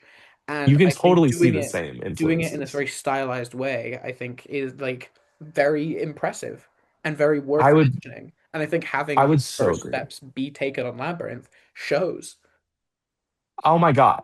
You're hitting the nail so on the head for me right now because I just so fucking agree. I think Brian has such a distinct style that was so clearly influenced by these other amazing projects that he worked on. You know, a thing that Will and I got to do the first day we actually met at the fucking Henson lot in fucking Burbank, California, at the last day of Puppet Up at the Henson lot. We both got to meet Brian Henson and we got to see some of the props from Muppet Treasure Island. Like we saw Long True. John Silver's walking stick. We saw like the clacker boards that they used for the movie. One of his Um, hats. one of the hats, yes, we saw Long John Silver's hat. And Brian Henson like briefly talked about it, at least in my section of the tour. A few people asked about Muppet Treasure Island specifically. And what I really was kind of blown away to see, not only after getting to see props from the movie and like the director himself right in front of me, but Brian Henson like specifically talked to us about how this movie was such a passion project for him because like this was the one where after Muppet Christmas Carol, it's really in honor of Jim Henson and Richard Hunt. It's a movie that is made. It touches on like all of these like beautiful like hardships of life, death, all of these things in a way that's supposed to be this like loving, beautiful tribute to them. This movie was quite like the first time where Brian, like without those, not like restrictions, that's the wrong word for it, but it's like the first time he has a movie in which it's just like his fully. It's not, he It's gets to like taking just the first have step this. on a new journey for him. Exactly. Absolutely. And I think that and how much pride Brian talked about making this movie, it made me love it even more because you can tell how much of a passion project this is for him and how years later, 20, 30 years later, after making this movie, I would say that so many of us do regard it as like a Muppet classic. Yeah. I think it is like one of the best. It's one of my favorites. I love Treasure Island. It's a really beautiful film, and it is kind of like because obviously there were a lot of emotions surrounding Christmas Carol, and to this day there still are a lot of emotions surrounding it. But it was kind of like again, not sort of like an untying or like an unshackling, but sort of like almost sort of like laying to rest with Christmas Carol, and he's kind of taking Hmm. his first step onto this very sort of like high action, like swashbuckling, like fun adventure Yes, was something that you could tell that he was really invested in. You can feel that love and that investment in every second of it. It doesn't always like hit 100%. with every single person, but you gotta feel the love that's coming from this movie. Can I say something about this movie that I think is incredible? Some of the best fucking side characters that we've gotten out of a Muppet movie. Like, I'm sorry, Polly Lobster, amazing. That's just a Clueless great gag. Morgan, oh my God, so funny. I think some people find I've seen the criticism that this movie gets dated sometimes by like certain jokes, like the fucking the theme. This is crazier than a theme park that's owned by a mouse, says Polly Mm. Lobster to the Muppets that are future to be owned by the Disney Corporation. But I love these side characters. I don't think that they bite off more than they can chew with these. I think that these are fucking hilarious. I It was love like the side I characters was in gonna say this. it was Polly and Clueless who would then kind of get a second life, having their own little segment in Muppets Tonight. I want to say it was Mad Yes. Monty was the third one. Mad I liked it. Monty. I thought those three I were like a really, funny little. I don't feel like they were used too much or too little. I feel like we got the right yeah. amount of them as sort of like little sidekicks to Long John. I Um, like that the menagerie of pirates for Long John. It's like very classic Muppets in the way they made like the Muppets make a very big point on like the monsters aren't these scary creatures. They're just like these silly things. I like that, pirates in real lore because it's a Muppet movie. Obviously, we've talked about them doing like touching on serious things and like touching on like certain tone elements, but at the end of the day, they're fucking Muppets. And yeah, so the menagerie of pirates that he has, in real life, pirates were like these horrifically evil people a lot of the times that did like crazy bad things. But then this group is just like, silly, funny, ugly Muppet, dead Tom, slightly dead Tom, all of the that shit. I think it's silly and Muppety in a way that I enjoy. I think the thing that really sort of like it plays to that strength because it's like obviously like the thing in the original novel is like, oh, this crew like they all look like really like rough and like aggressive. They look like pirates. But like when it's Muppets, it's like that's just kind of what they look like. Muppets That's just kind of so look like weird funny. little freaks. There's a little bit more deniability as to whether these are like really like cold-hearted villains is because no, sometimes like the sweetest guys just like look like sweetums, and like that's a big ogre Yes. guy who could kill you by like twisting your head off like a shrimp. Like, Oh my God. Are you kidding me? I love you which guys. like I think is one of the only times that we've had him vocally performed by John Henson, I want to say. I think so because this is like many of the Richard Hunt characters in this movie get no lines, like no Janice lines there. There's no Scooter in this movie. I was gonna say So this is like pre-Rudman taking over a lot of Richard's characters. exactly. The only, to my knowledge, the only Electric Mayhem character that speaks is fucking Jerry Nelson's and Dr. Teeth, because I'm pretty sure Bill Beretta had taken over by that point.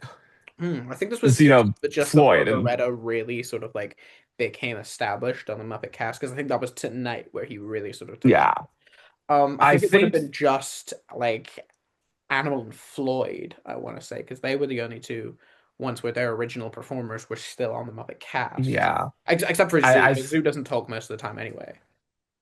oh dude, I think it's like such a on this topic that we're touching on here, a thing that really speaks and jumps out to me when I'm thinking about this movie is that the Muppets are so well cast in this movie. Every damn Muppet is so well cast in this movie. I think that Piggy as Benjamina Gunn, one of the funniest Piggy things that they've ever done. Her, first of all, her costume is incredible. Seeing that at the Center of Puppetry Arts, like the first time I went, all of the fucking details are amazing. But one of the funniest Piggy roles of all time, her being marooned on the island and pissed at Kermit this whole time, but then still in love with him. Like, she's amazing in this role. I did want to take a minute to talk about the cast, and I'm glad that we're doing Muppets first because then I want to talk about the human cast. I'm about to say, I But want to like, get into the Muppets and then we can human it. I gotta say, and again, I don't know if this is a bold statement because like I've been kind of iffy on him here and there. He's not my number one favorite Muppet. I think when he's funny, he's really funny, and when I like him, I really like him. And I think he had a really good turn in Most Wanted, which previously was my Okay, favorite of yes. his like roles.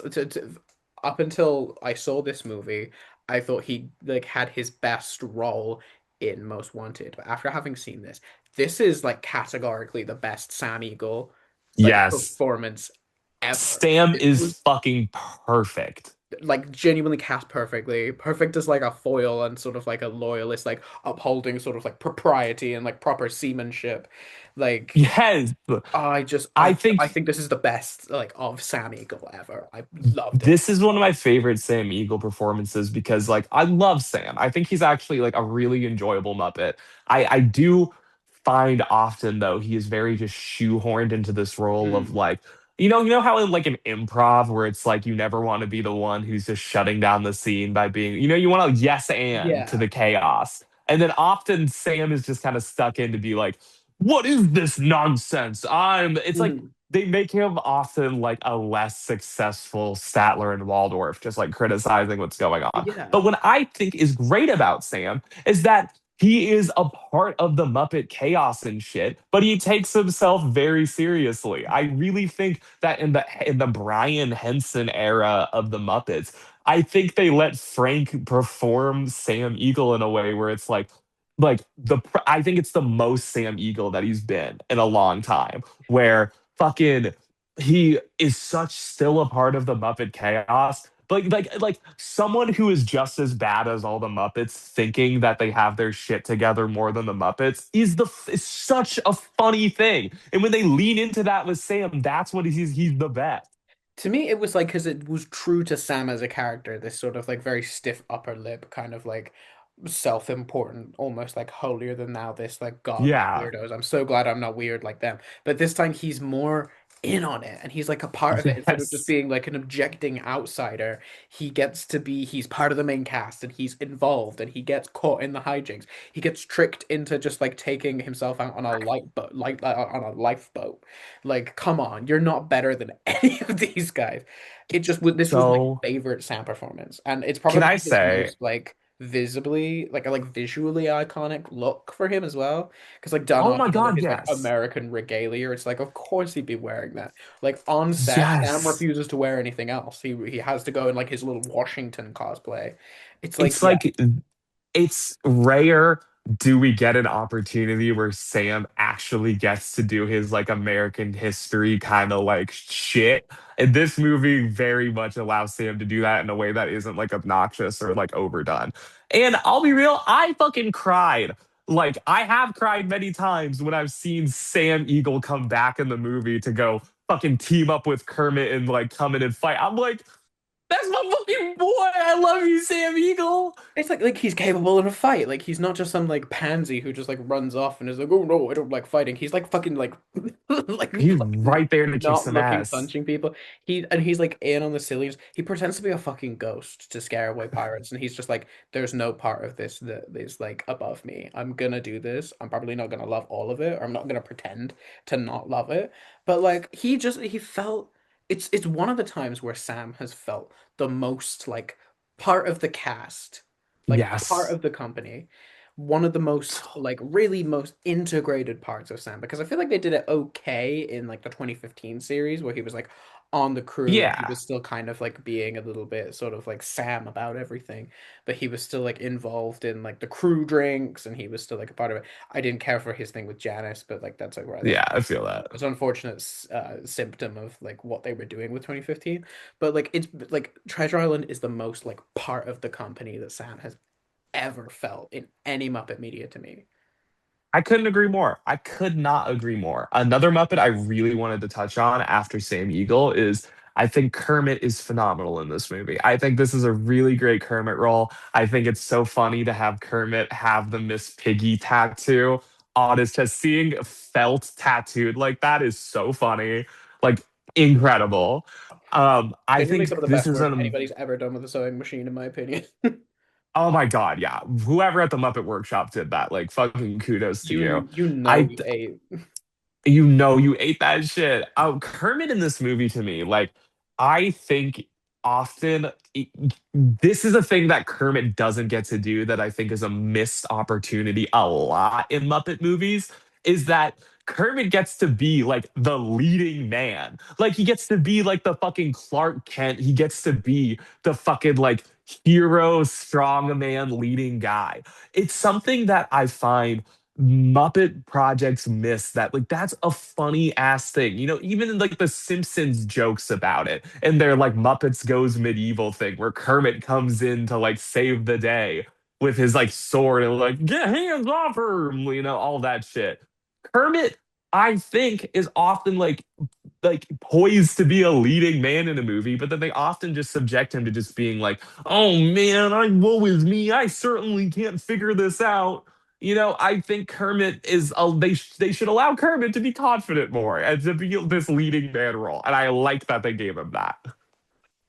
In the second half of the movie, I will agree with that. I think he shone in the second half of the movie, in like the sort of second and third acts. He definitely shone. Something that I said when I like was initially forming my thoughts on this that is gonna kind of be a little bit contrary to what you said. Say it. Like the early part of the movie, and I don't know if it was just because of like the fact that he wasn't super involved yet, or he didn't have like as much to do because it was all about like establishing the rapport between Jim and Long John and like doing more stuff with Gonzo and Rizzo. For the first like act of the movie and for like his first like chunk of the movie, Kermit seemed a little bit like not checked out, but like not like giving everything, I guess. Like he had his scene where he was kind of like going crazy. He was like, "Who hired this crew?" Like Who that was hired really this good, and I think room? he definitely sort of like it was almost like he was an actor that was like on day one hadn't really got his confidence on, but the longer he spent on set, Yeah. the more into it he was feeling, which is very funny to say of like a literal puppet. But I Huh? don't know, like Kermit had such a very like Kermity role in Christmas Carol. And these were two really early performances for Steve Whitmire to take on Kermit. It just kind of felt like Kermit was like getting his confidence back as the sort of movie went on. Um, I don't know if that's controversial, but he just seemed a little bit absent at first. And maybe it was because he wasn't in like super many scenes until the movie progressed and they got Yo. to the island. But like a lot of the stuff on the ship, it was kind of like, I don't know, I feel like Kermit's not giving everything. Yeah, you know what I to your point here, and maybe I'm just like maybe just like the way my brain works and the way it fires is like just super specific and a very max way of thinking about it.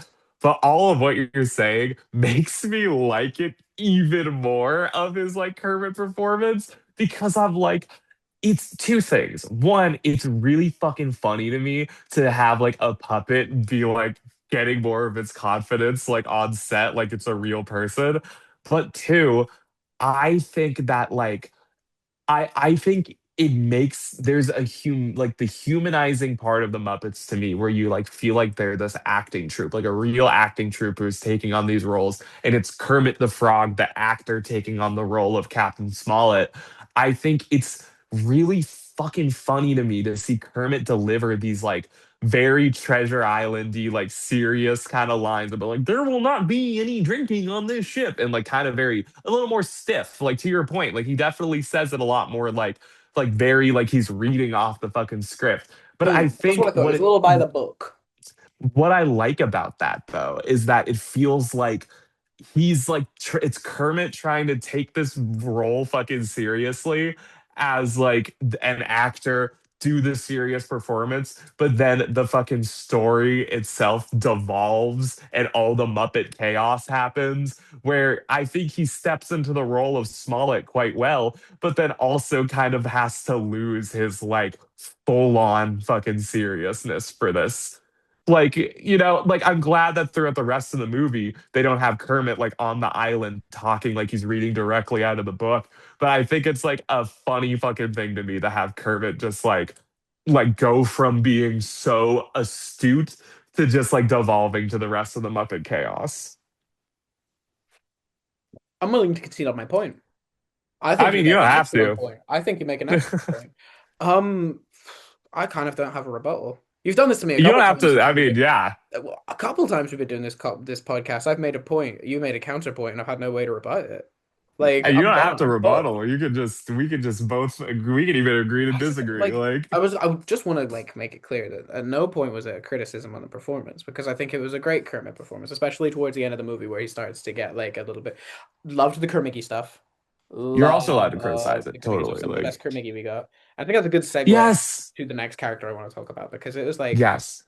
because like I was gonna say like with Kermit, it was like yes, he was a little bit less present at the beginning, but it kind of I guess is like a sort of devolving into the not devolving, but I guess sort of like morphing into who Smollett needed to be by the end of the movie, like when he reunites with Benjamina, and then become like has to sort of like leap into action when he's like he's like fucking fighting Long John and it's just like Yeah. it's so visibly just a Yeah. puppet hitting a guy with a stick and like bits of his clothes start coming off. It's like, oh, this is fucking great. This is fucking tremendous. So good. So fucking The good. physical comedy in this movie, which again I do want to touch back on that later because I feel like that deserves its whole segment.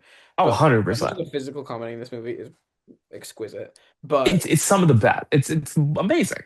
the next character I want to talk about is Benjamin again, who Yes. is a very like interesting interpretation of this character in a way that's kind of not really been done before.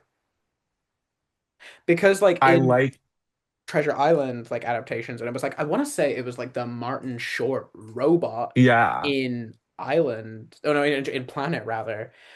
Because it's like it's always like a pirate that was like marooned, and he's gone kind of like nutty. He's gone loopy because he's been marooned. I believe That's in the always it. book, It's like I've been on this island so long that I've gone yeah, I believe in the insane. book, it was like a guy who was just like always after cheese. And it was because he'd gone like nuts. He'd been marooned on a desert island with like nothing going for him. And like the Martin Short robot had like short circuited and he was talking crazy and he'd lost his memory. To have like that role be filled by Piggy, but it's like a you left me at the altar Kermit type thing. It was like Yes. it's a little bit of a departure, but I think it was fun. I love that they didn't go so strict to the book adaptation where it's like they didn't find Piggy and she's gone insane and blah, blah, blah.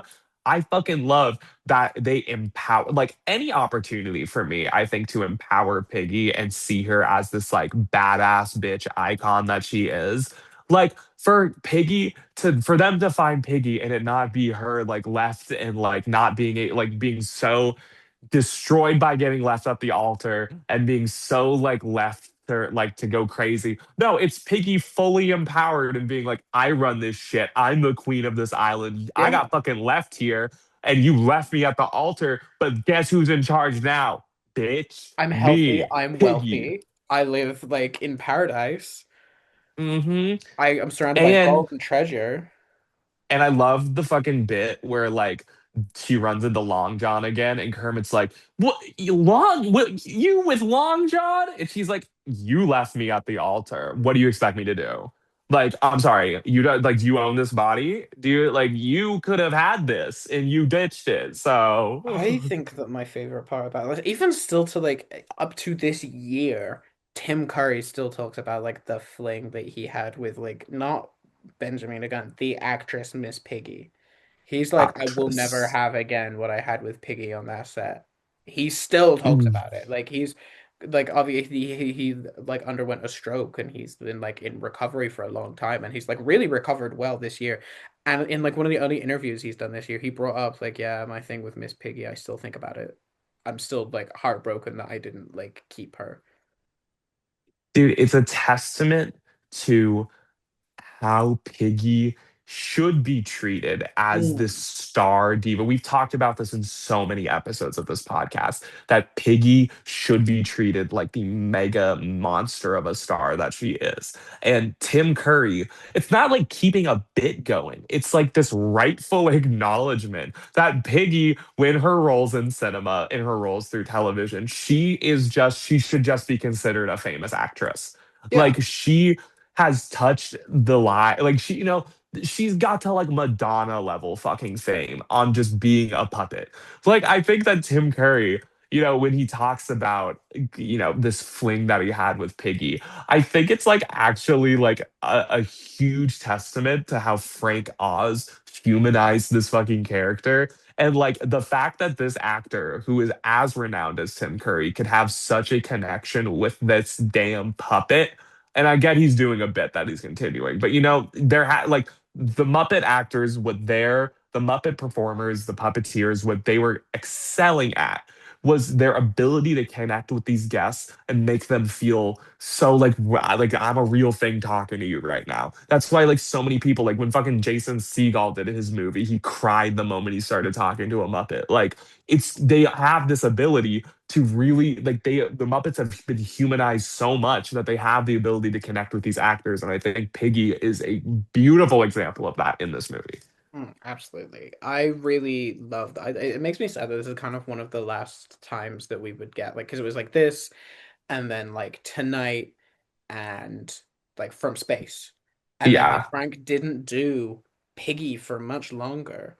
And there's kind of yeah, this almost like sort of elegance in the way that you can kind of hear Frank's voice sort of like age from like the Muppet Show in the original three movies and then like at this kind of point, there's like a really nice one. Like this movie and Muppets from Space, there's kind of a really interesting like change in the way that Frank performs Piggy. Because you can really because you can hear obviously Frank is aging, but there's still kind of like a it's less of like oh like this is an old man who's still trying to do the same voice that he did in the 70s. It's kind of like a almost like a Piggy's voice is aging as well and kind of like changes the performance in ever so like slight way. The like obviously makes it sustainable for him, but it's still like, oh, this is really true to Piggy. It doesn't feel like a departure from Piggy.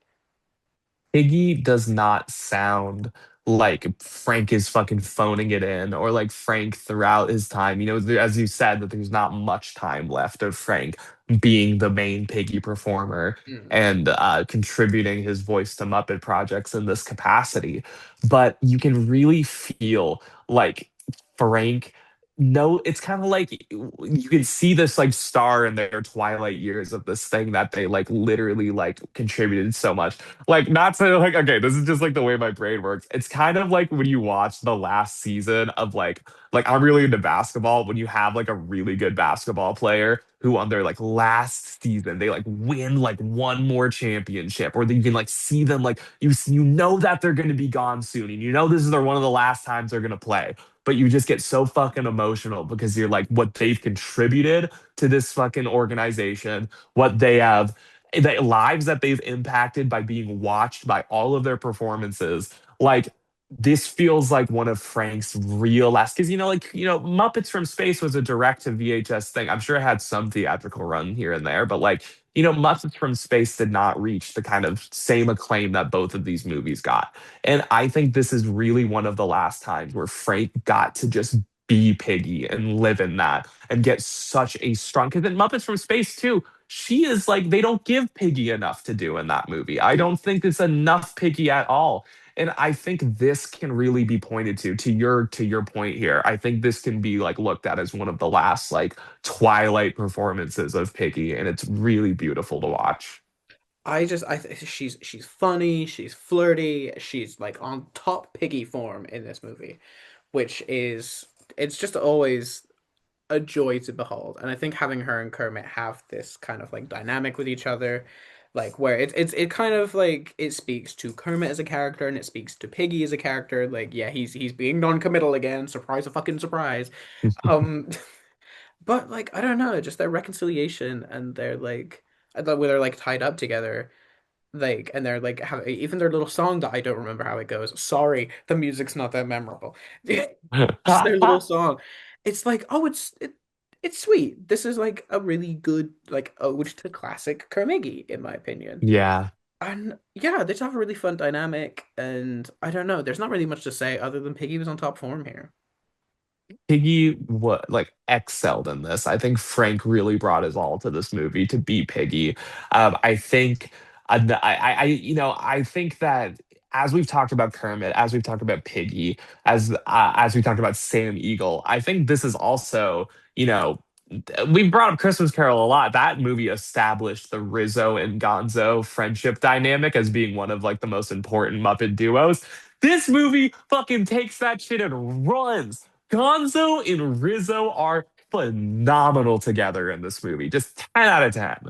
I am so glad that that was the segue you went with because that's exactly who I wanted to talk about next. Yes, I'm so I glad. like hold Muppet movies in kind of like esteems of like trilogies. Yeah. Like there was the Jim Henson like original movie trilogy where it was Yes. 79, Caper, and Manhattan. Manhattan. And I kind of hold the Henson like the Brian Henson era in the trilogy of Christmas Carol, Treasure Island, and From Space.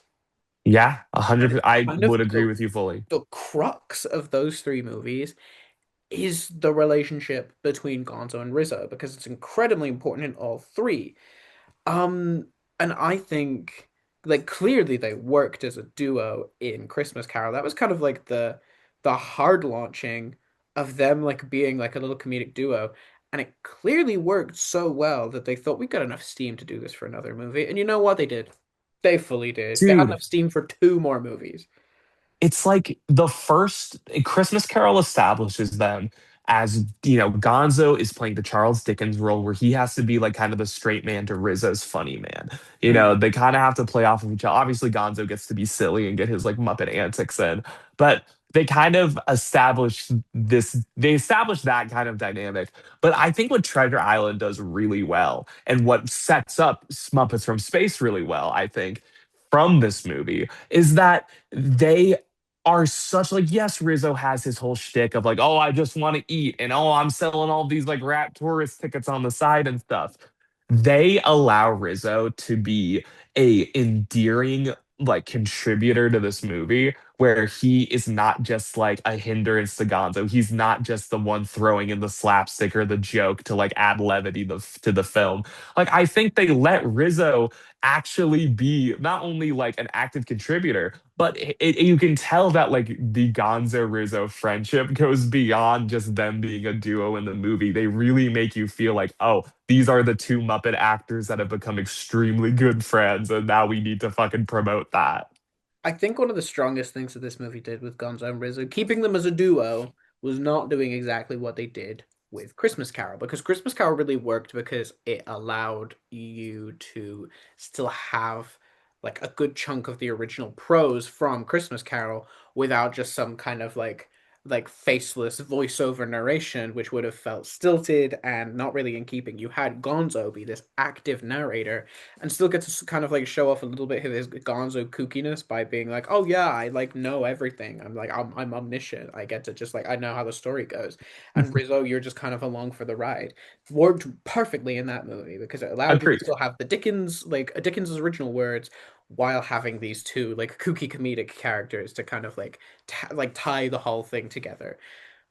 Letting Gonzo and Rizzo be just like a part of the cast in this movie, not only Yes. did it stop it from like because I feel like if it was Gonzo and Rizzo telling the story of Treasure Island, it was like this one, it's unnecessary, two, it's been done, and three, it doesn't work because you want to see it through Jim's eyes, and you do, and now he's just got these two little guys around, and it kind of lets you kind of like see a bit more of them as characters instead of just storytellers, especially Gonzo, because it's like a Oh, high yes. seas like risky adventure. Gonzo gets to be like his freak little daredevil self, and he's like, I want to go like fuck around on a pirate ship. I want to get myself killed. I want to blow myself to smithereens. And Rizzo's like, wait, what?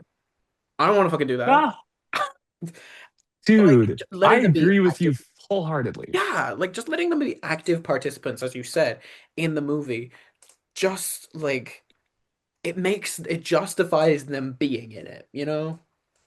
I think this movie, more even so, I hate that I keep referencing Christmas Carol, but like it's very hard not to do when you talk about Treasure Island. Yeah.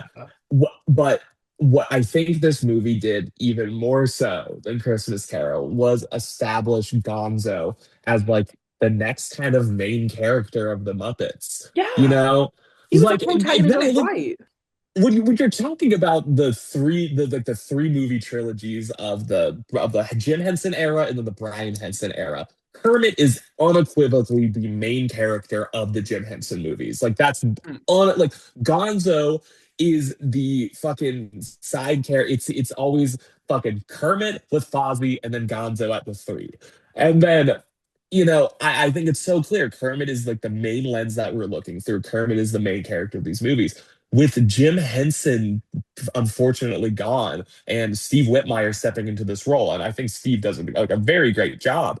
But like I think you can tell with Brian that you with Muppets Christmas Carol, with Muppets from Space, with Muppet Treasure Island, I would argue Gonzo is like the main character and Kermit is a side character within these stories. Like Muppets from Space, I think quite literally is the culmination of all of that. After two movies of Gonzo taking over like the main role that Kermit would have normally had, you have an entire movie focused on Gonzo, his origin, his like all of that, with Kermit being like honestly like the fifth side character within that movie. So like I think the Brian Henson era, Gonzo is the main character throughout all of these. Well, we talked a lot about sort of Gonzo's merit as a protagonist in our Haunted Mansion video. We talked with Mikey, Yes. who is a very big Gonzo fan. We like talked a lot about Gonzo through like a queer lens, but just like these movies did so much to really show us how much merit there is in Gonzo as a character because like we can't just be relying on Kermit forever. And this was at a time where it was like we don't know what's going to happen with Kermit because there's still a lot of pushback from this new guy taking over for like one of the greatest like puppet Yeah. performers that ever lived with playing one of the most iconic characters to exist in fiction, and he's got a new voice now, and we're unsure how we feel about that as of right now. So we're going to need to put the spotlight on a tried and true Muppet played by his original performer because like we're unfortunately Yes. we have lost several cast members. We need a Muppet we can rely on, and it just so happened to be Dave Goelz and Gonzo. Yes. And it just this little like unofficial trilogy did so much to show like we can give depth to Muppets that aren't Kermit. We've already seen that Gonzo can do stuff like this in the just like even just like being a comedic sidekick in things like Caper, or even like being a committed partner in things like Manhattan, or even Yeah. just like being sort of like a very like special soul like in the Muppet movie, like his little song. Just like we have seen inklings of what Gonzo can be throughout the entire time he's existed. And this movie is another important step in establishing that because now not only is he like able to be this like narrator, but he's also able to be not just like a core part of the story, but an active participant in it. And he gets to have a lot more fun this way. He's getting stretched out and shit. He gets to be on a pirate ship. Like this is such an Yes. important step. I don't think it's the most important step in Gonzo's journey, but I think we would be remiss if we didn't like mention the significance to Gonzo that this movie has. I 100% agree with you because like I genuinely think this was like Gonzo was used as Brian's like way of showing that like I can really establish my voice as a Muppet director as somebody who is like the creative leader of this space. And as we said, we're like relying on someone as tried and true as Dave Goelz, who is still one of the original performers left of the original Muppet troupe, to have a character like Gonzo who has so much depth, who has so much ability to make the audience emotional, to really focus and hone in on him for Brian's run. It really felt like, again, I said, like, yeah, he's, it establishes Gonzo as, like, Brian's, like, new voice, but it also establishes Gonzo as just as important as any of these characters, as honestly one of the most important Muppets within the entire cast. Somebody that has such a voice for the audience. And like Kermit obviously is like a beautiful like voice for people. He has represented so many people. He's like very much an everyman. But Gonzo gets that while also being a distinct fucking weirdo. Hmm. Not like the one wrangling the weirdos, but every person who's ever felt like an outcast, who's ever felt like different, all of that can look at God. That's why we talked about him so much as like a queer icon in the fucking Haunted Mansion one. Because Gonzo has that level of depth that I think is so fucking beautiful. And a thing that I wanted to say, because I think you've made a lot of really fantastic points about Gonzo here, is that, you know, you kind of see exactly the timeline you're talking about where Steve hadn't been fully established yet, where I think he did an incredible job in Christmas Carol. He did an incredible job in Treasure Hmm. Island. Like all of these movies, I think he's doing an amazing fucking job. But I would agree with you that the general Muppet like fan community and the general public itself had not fully gotten used to him yet in the way that like in the way that we have now. You can see that the Brian Henson trilogy run, Gonzo really kind of takes over that Kermit role. And then once Kermit really gets more established, we kind of jump all the way to 2011 and 2015 and 2014, where Kermit slides back into his role, but Gonzo is right there with him as the number two. It's like Kermit is like right there as like the main thing, but Gonzo takes up a ton of time and space because they have established Gonzo so heavily in this like most previous era. And then Steve Whitmire is like get taken off of the Muppet projects, and then they go fucking back to Gonzo with Muppets Haunted Mansion until they finally get a chance to like do a project where the new Kermit is like recast. Like I really think that in times where Jim Henson passes, Steve Whitmire is taken off the Muppets, and all of these times where Kermit is like not in the spotlight, Gonzo is always slid into that role because he has been established as like the next most like impactful emotional Muppet, it seems. He's an incredibly effective anchor Muppet. When there's uncertainty about the Muppets and their standing, Gonzo is a character that not only has his performer been here from beginning to like present day, but like Gonzo as a character is like he's one of the most like I guess sort of like easy to grasp in like the public consciousness because he's been so out there. Like Gonzo is just a solid Muppet to lean on in times of hardship, I think. I agree. Like obviously we talked about Gonzo and how like important he is in this duo, but like there's another guy in there worth talking about. Come on. Hey, I like cheese and I'm a rat. Little Hey. cheese head over here. Rizzo, and again, this could be a controversial thing to say.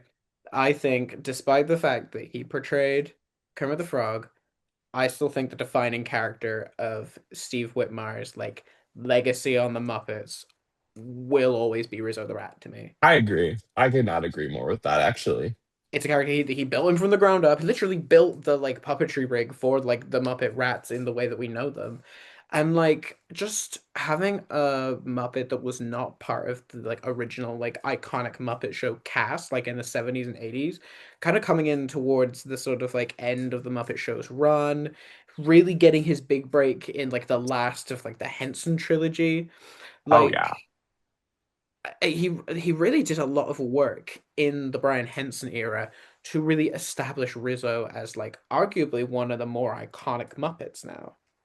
Oh, 100%. I 100% agree with you. I think that if we're talking about like, Steve's legacy within the Muppets, I think, you can't I think he did a great job as Jim throughout the years. But that Kermit, that's Jim's. Like Kermit is Yeah. Jim. Like till no matter who plays Kermit, I will forever associate Kermit with Jim fully. But Rizzo, as you said, fully a built-up character by Steve. I think that throughout the entire run of after Jim Henson's passing and how Rizzo becomes a way more established character, I think that is one of the biggest benefits and one of the biggest takeaways from the non Jim Henson eras of the Muppets is how great of a character Rizzo is. And I think in Treasure Island, he fucking excels. I think the whole like B plot, I don't know, C plot, whatever, of the rat tourist scam that like Rizzo is running, that he has all of these like Floridian tourist Muppets like out here fucking on like vacation, all these little rat tourists on vacation while the entire movie's going. It's so fucking funny. He's just really strong comedically. He's got just like a really well established sort of character about him, and it's just Rizzo's again just a really reliable Muppet, and it's like we're in an era now where we've got Rizzo back, and oh my God, I'm so excited for him to appear in more stuff because Yes.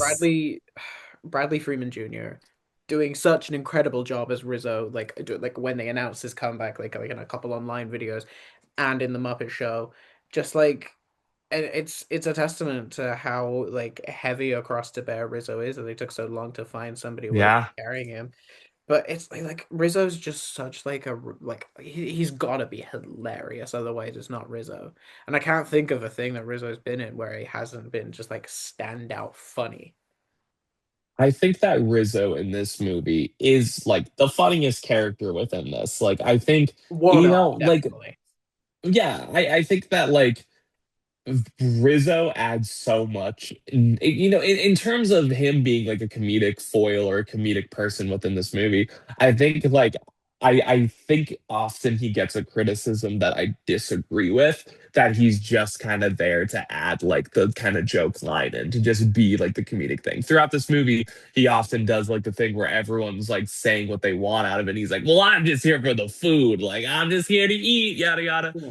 I love that about him. I don't find that to be a criticism of his character. I don't find Rizzo to be one note. I think that they do show him having depth and fucking like other, that like Rizzo is not just like a character that is there to add like some cheap slapstick or like side nonsense. I think that in the duo of him and Gonzo within this movie, especially, they are such like reliable friends off of each other. Rizzo always has his little comment, but he is always at the end of the day showing up for his people and showing out for his community. And I just like I love Rizzo in this. And I think that Steve kills it in this movie as Rizzo. I think one of the most iconic parts of this is just the Gonzo and Rizzo friendship.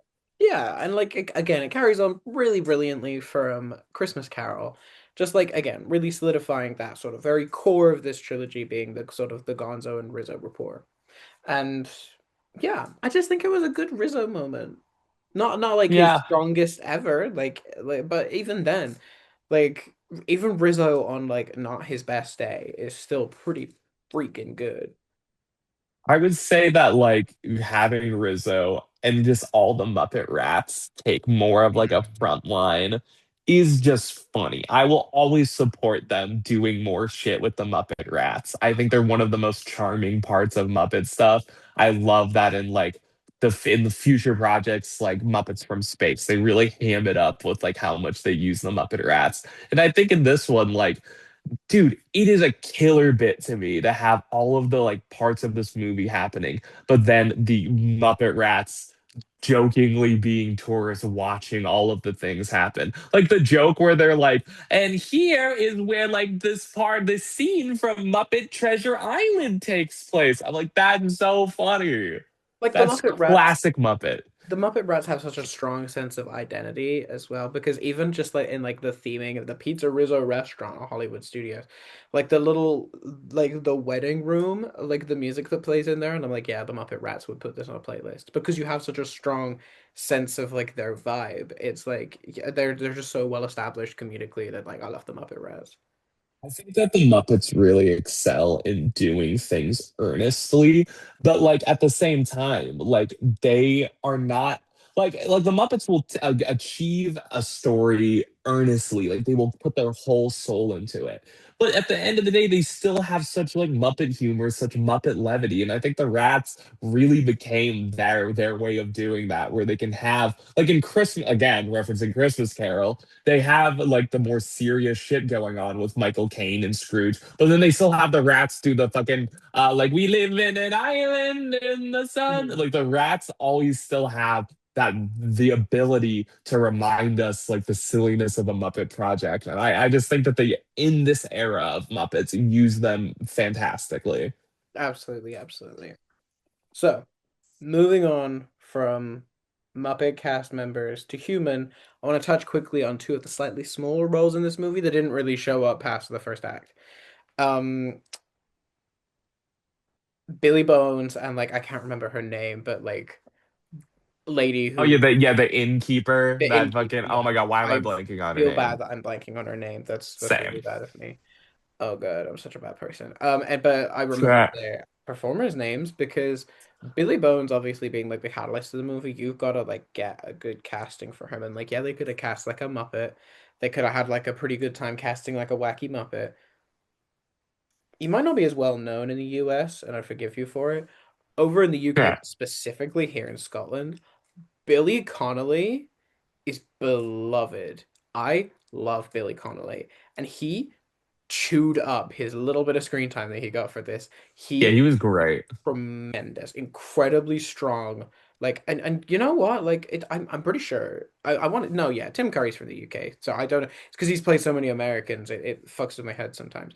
But Uh-huh. like pretty good. Like obviously for like a Muppet project that's set like in the UK, and they did that for Christmas Carol as well. Like great British talent being on board to portray these roles, like Michael Caine as Scrooge, and you got Billy Connolly as Billy Bones, incredibly iconic comedic actress Jennifer Saunders. Even in just a Yeah, oh my small god, role, it's she's like, fucking yeah, incredible. that's like she sold it and she did exactly what she needed to. Very strong physical comedian.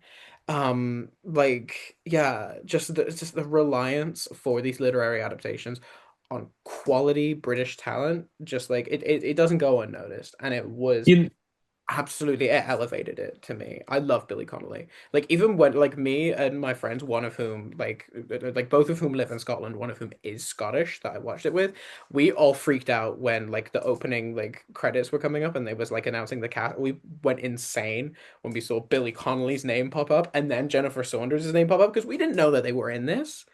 And because they have such small roles, so we went bananas when we just saw these like performers with relatively small but important roles in the story. Just excellent. I just wanted to mention that.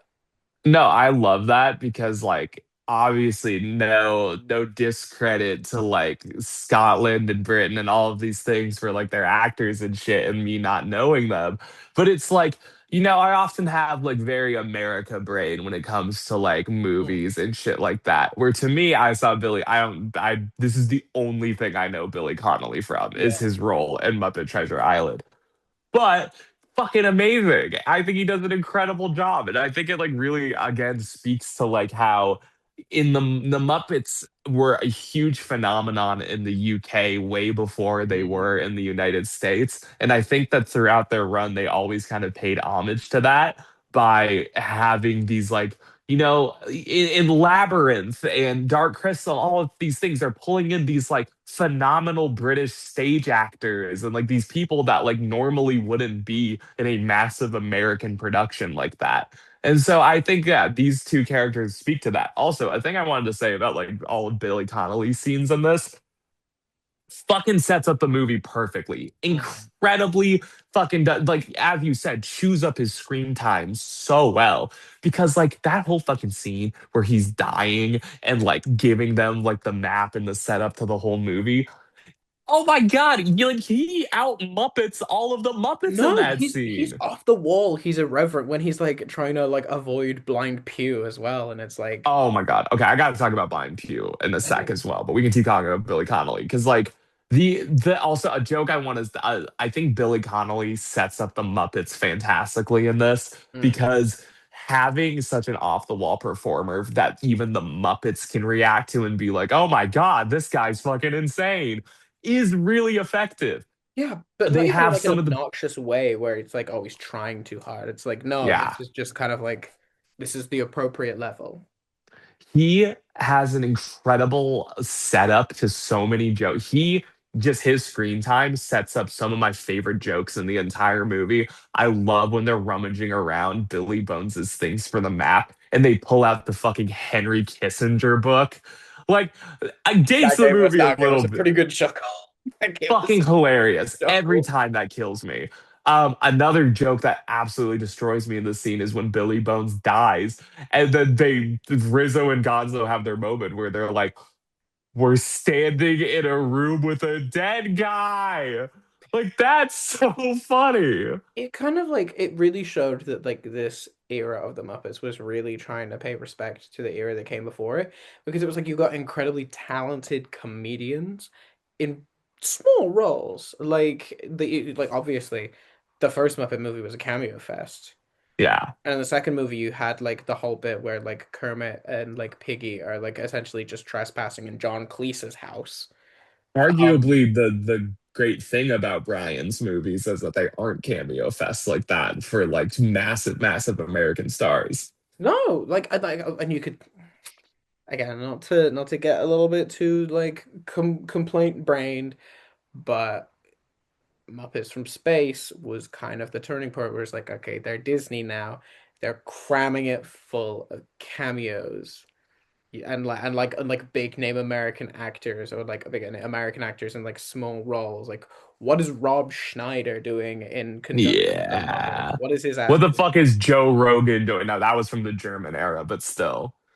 I Like, just what a whew, yeah, but that was what this era was just kind of like very talented actors in small roles giving exactly what they need to. And Jennifer Saunders was no different as well. Just like again, start like in yes, some ways absolutely. beating the shit out of the pirates. Like in some ways out Muppeting the Muppets. And it's like this was a That's appropriate level. You what weren't overdoing it, but you weren't underselling it. You were what you needed to be. I think every human in this movie is either appropriately Muppety, where they're just as Muppety as the Muppets on screen, or they're like fucking outshining the Muppets. Mm. Like that is something that I think this movie excels at. Where at Christmas Carol, you really get a lot of like the comparison people always make. Again, not to always reference Christmas Carol throughout this episode, but the comparison people make between Tim Curry and Michael Caine is that like Michael Caine treats all of these Muppets like they're like real actors, but then Tim Curry treats all of these Muppets like he's a Muppet on set with all of them. I think that shines through not just for Tim Curry, but every human actor throughout this movie. That it's like in a movie where someone like Tim Curry is cast in a role that might normally be like a huge Muppet role, or like something like that was built like Michael Caine has set up this kind of like reverence for like the being like the biggest human role within a Muppet movie. Tim Curry just fucking takes that and excels. But I think every movie, like every person in this movie, like Jennifer Saunders, like fucking Billy Bones' actor, I'm forgetting his name. Billy You know what Connolly. I mean? Yeah. Billy Yeah. Connolly, like they all fucking kill it. And I also just want to say, I know we stopped talking about Muppets, but I gotta say, Blind Pew is such a good Muppet. Oh my Great god. design. I thought it was Uncle Deadly at first for like a split second. Dude, that fucking Stanley Kubrick ass zoom in on his gun when he realizes that it's Billy Bones. So good. And like the thing with Blind Pew that I love is that it's like it's like a clear a thing that we talked about throughout this like episode is Brian Henson doing a very good job at like kind of leaning on the talents and the experience of Muppet performers who have been in the troupe for a very long time since the beginning. This is also, we've talked about Dave Goles a lot. This is one of Jerry Nelson's, like, Jerry Nelson also, and Dave Goles, Frank Oz, Jerry Nelson are still all, alive and involved in a way that it's like one of the last times where they're all contributing like this much to a Muppet project to the same degree that they did in the past.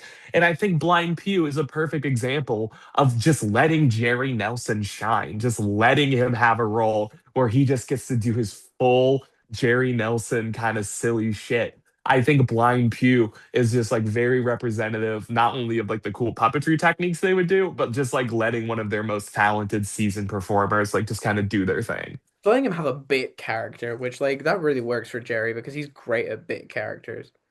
100%. Like a Um, 100%. so moving on from our smaller world from Blind Pew, I want to touch on this one briefly because I think we want to dedicate the biggest chunk of this segment to a particular performer.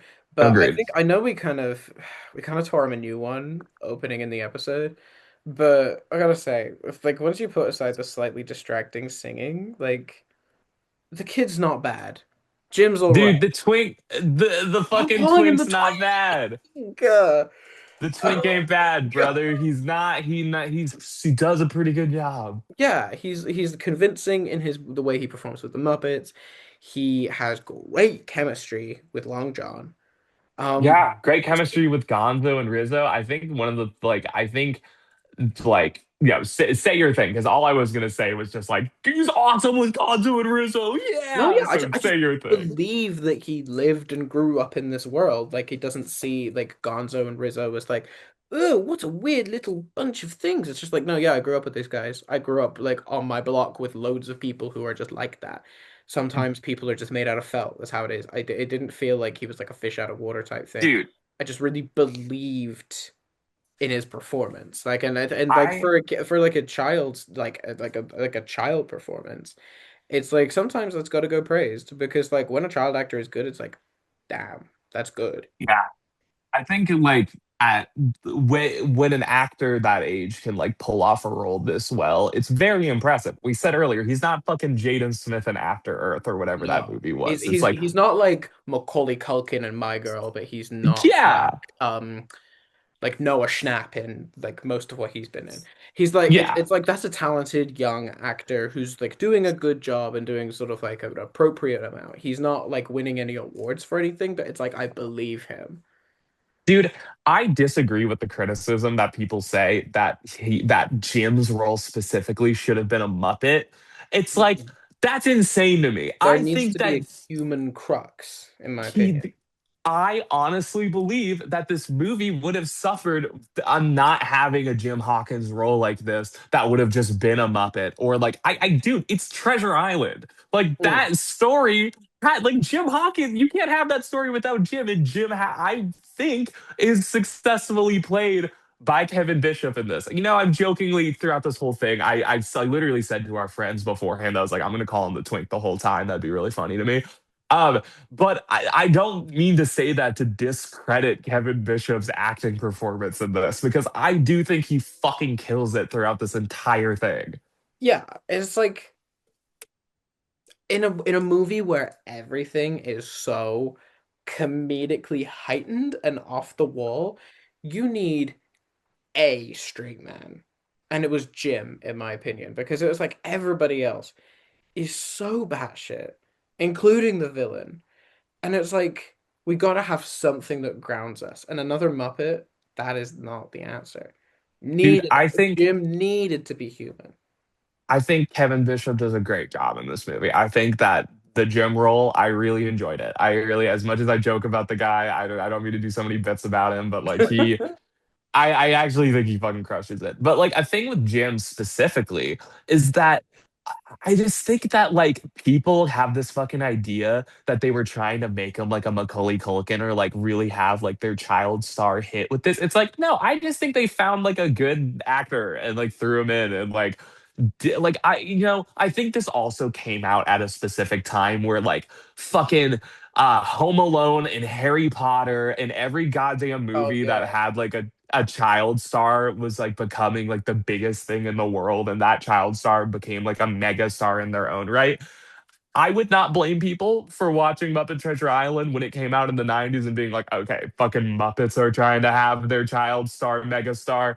But Yeah. I personally don't feel like that was the case I think the twink, Kevin Bishop. everybody was trying to get in on the sort of child star manufacturing at the time, and I just think it wasn't. Yeah. Like the 80s were Yeah, big for it and as well, yeah. and like the 90s and like early 2000s were big for it. And like kind of every decade has had child star like manufacturing in different forms. Like obviously in the Yeah. 2010s we got like the Stranger Things kids and that kind of and Yeah. It kids and that kind of wave of child stars, and it's gonna And happen again. you But go all it's the way like back to Shirley Temple. It's like it's a yeah, fucking and it's like a Judy whole Garland. industry. Like the child Yeah. star industry is a machine that cannot be stopped. But like that doesn't mean that you necessarily have to feed into it. And it didn't seem like that was what the Muppets were trying to do. They were just trying to I like honestly there's a no. talented kid that they put in a role that he was meant for. I fucking think Jim was cast great. I actually think he killed it in the movie. I think that like when you look back and you have like the plethora of Muppet movies and you have all of these different things, I don't find that Treasure Island is worse off by having more prominent human roles. I don't think that's something that takes away from the movie. I really do believe that this movie would have been worse if fucking if there was less Jim and there was less fucking Tim Curry. That would have been insane. Yeah, Muppet movies are about that level of delicate balance. And sometimes you can Yeah. have Muppet-centric plots where like most of the cast are Muppets. Films like Muppets from Space, like the core character is a Muppet, and it's a plot that doesn't really require grounding by a human character aside from like an antagonist. But like Yeah, this I was a mean, movie that like yeah. it's a literary adaptation. I feel like it needed a good balance of like Muppet silliness and sort of like actual like human performance art. And so I feel like the criticism that it needed more Muppets, it doesn't hold weight to me I personally. agree. I'm with you. Speaking of human performances, I feel like it's important that we kind of wrap up the discussion of performance with, and again, bold statement. This is an episode of bold statements. I'm going to make a bold Say statement. it. If not number one, then easily top three human actors to work with the Muppets ever. Tim Curry. Tim Curry.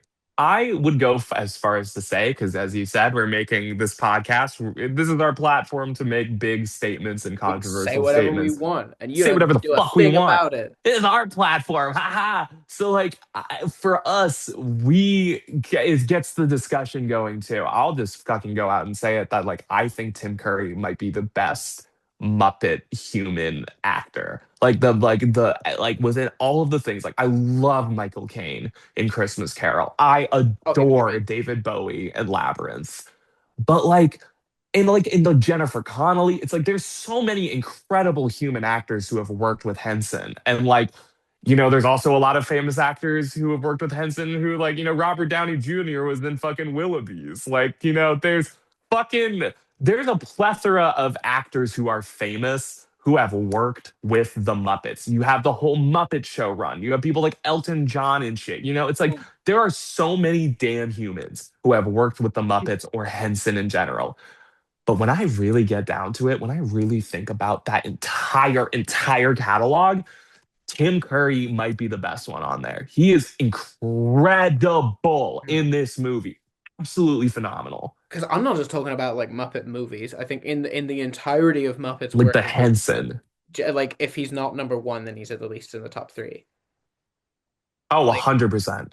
it's like Like there's no question to me. Like it's it's the thing I've been sold about this movie is that like talking point that you said where it was like, oh, Michael Caine worked because he's treating the rest of the cast like humans, and like Tim Curry and worked because then he's treating the yeah. rest of the cast like Muppets. And it's like to a degree, I agree with that, but that's not to say that he's just being like off the wall and Yeah, silly he's and not just wacky. being zany. He's like genuinely delivering a great performance. He believes in it. He's like Michael Caine. He's doing the adaptation. He's doing it justice. And just because it's kind of like a level of heightened silliness, it's just a matter of, again, like Jim's actor, I believe that he lives in this world. I believe that You he accepts this world around him because Michael Caine's whole thing was that as Scrooge, he's resistant to this world around him and he's hard and closed off from it and bitter. So of course he treats everybody with disdain, whether they're like a little caroling rabbit or like his human nephew. But yeah.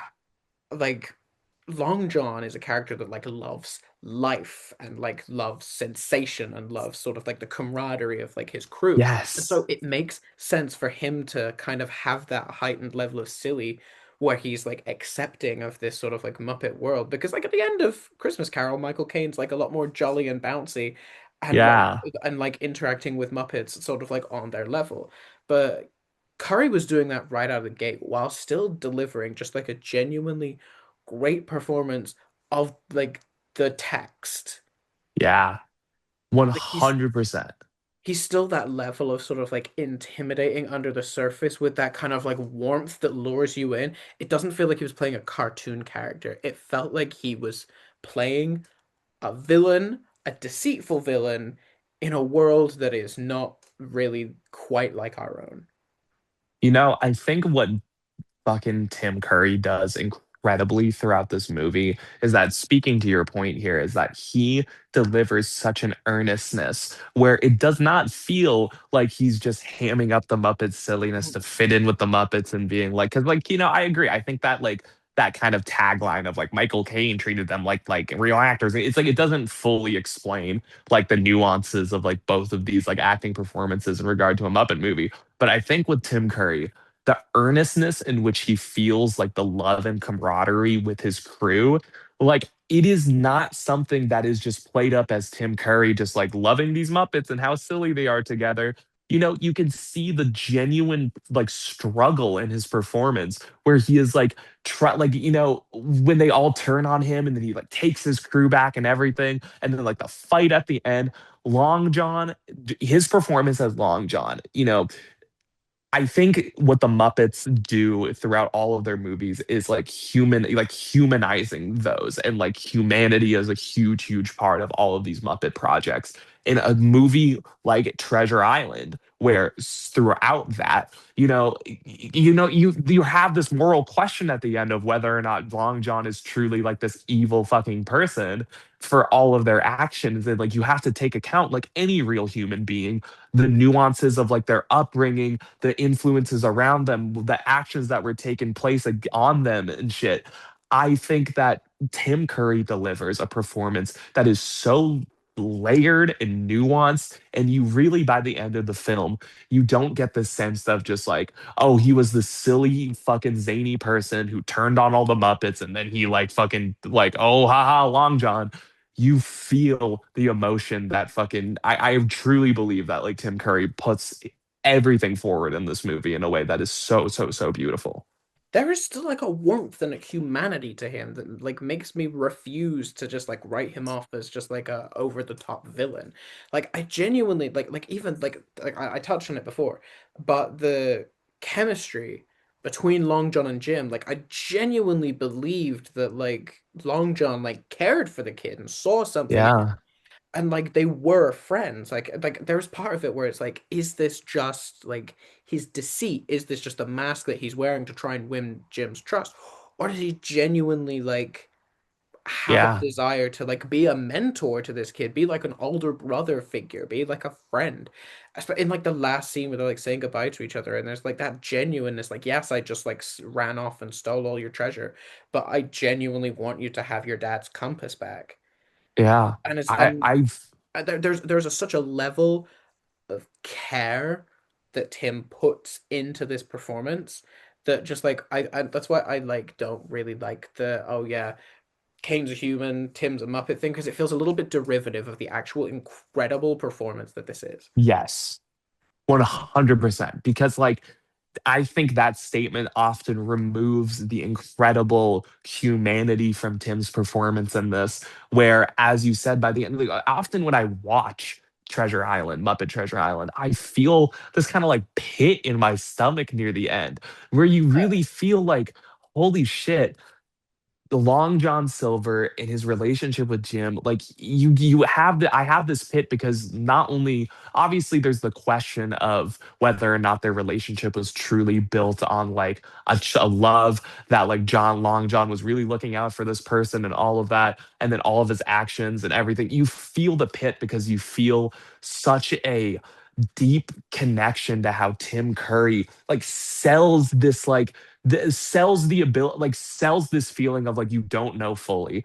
I don't know fully about Long John in the end, but I know his earnestness and I do see his humanity. I think at the end of the day, what Brian Henson excels at with his directing and what fucking Tim Curry excels at with his performance is conveying humanity and making us think and like question that sort of thing, and I think that like humanity should always be given to someone. Every person is like deserving of humanity, but like I think it gives this movie points to our ability to critically think about people's actions, the way things, our relationships have been impacted by like all of these things that go on, and like people, it like really serves to this question of like of you know humans are not inherently good or evil. Humans are just they just are, and we build human relationships off of like our love for one another, and like things can affect that, but like at the end of the day we are all human, and I think this movie and Tim Curry's performance speaks to all of that. Sorry for how roundabout that was in the end, but No, you you're get what I'm totally fine. saying. Well, the reason that that point has got across and the reason why that like point is made to you and like it speaks to you so heavily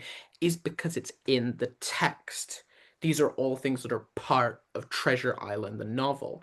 And that's why these literary adaptations worked so well. It's because yes, we're doing like a Muppety version of it, but we're not tampering with the core of the text. The Muppets do a better job of adapting literature than like modern directors do. Like unironically, Brian Henson is like the guy who directs all the puppets is a better adapter of literature than like Emerald Fennell Yeah, doing I would Wuthering agree with Heights. you. Like it like genuinely like an understanding of having an artistic vision and taking it in a different direction, but not tampering with the core of the text. That's why it's so important that like people like clearly the Muppet performers understand this, and clearly Michael Caine and Tim Curry understood this. We're not tampering with the core of the text and the powerful themes of the original works that we're adapting. We're just doing it in a slightly more accessible way. Like there's Yeah. there's so much that goes into these movies, and that's why I will not hear shit about Muppet Treasure Island. After having seen it, I Yes. will not hear that this is mid. I will refuse to hear that this is mid. I could not fucking agree more because this movie is not like like I can't understand how someone could watch this and just see it as like a low tier Muppet movie as something without as much heart. The earnestness from Tim Curry's performance, the earnestness from all of the Muppet performers. This movie feel like the love that I feel when I watch the original Muppet projects, when I watch like the original Muppet movie and shit, and I see all of the love that Jim Henson was putting forward. I feel that with Treasure Island. I Mm, don't feel like that's lost in any capacity. I think mm, that the actors that were chosen for this, from the top roles of Tim Curry down to like the smaller roles of Billy Bones, his yeah, actor. You we'll get you fucking there. get him. We'll get you on to Billy Connolly later. You'll get me on there eventually. But you have from the top down, and then all of these Muppet performers, from like the ones that have been in the troupe the longest to these people who are like taking these roles for the first time.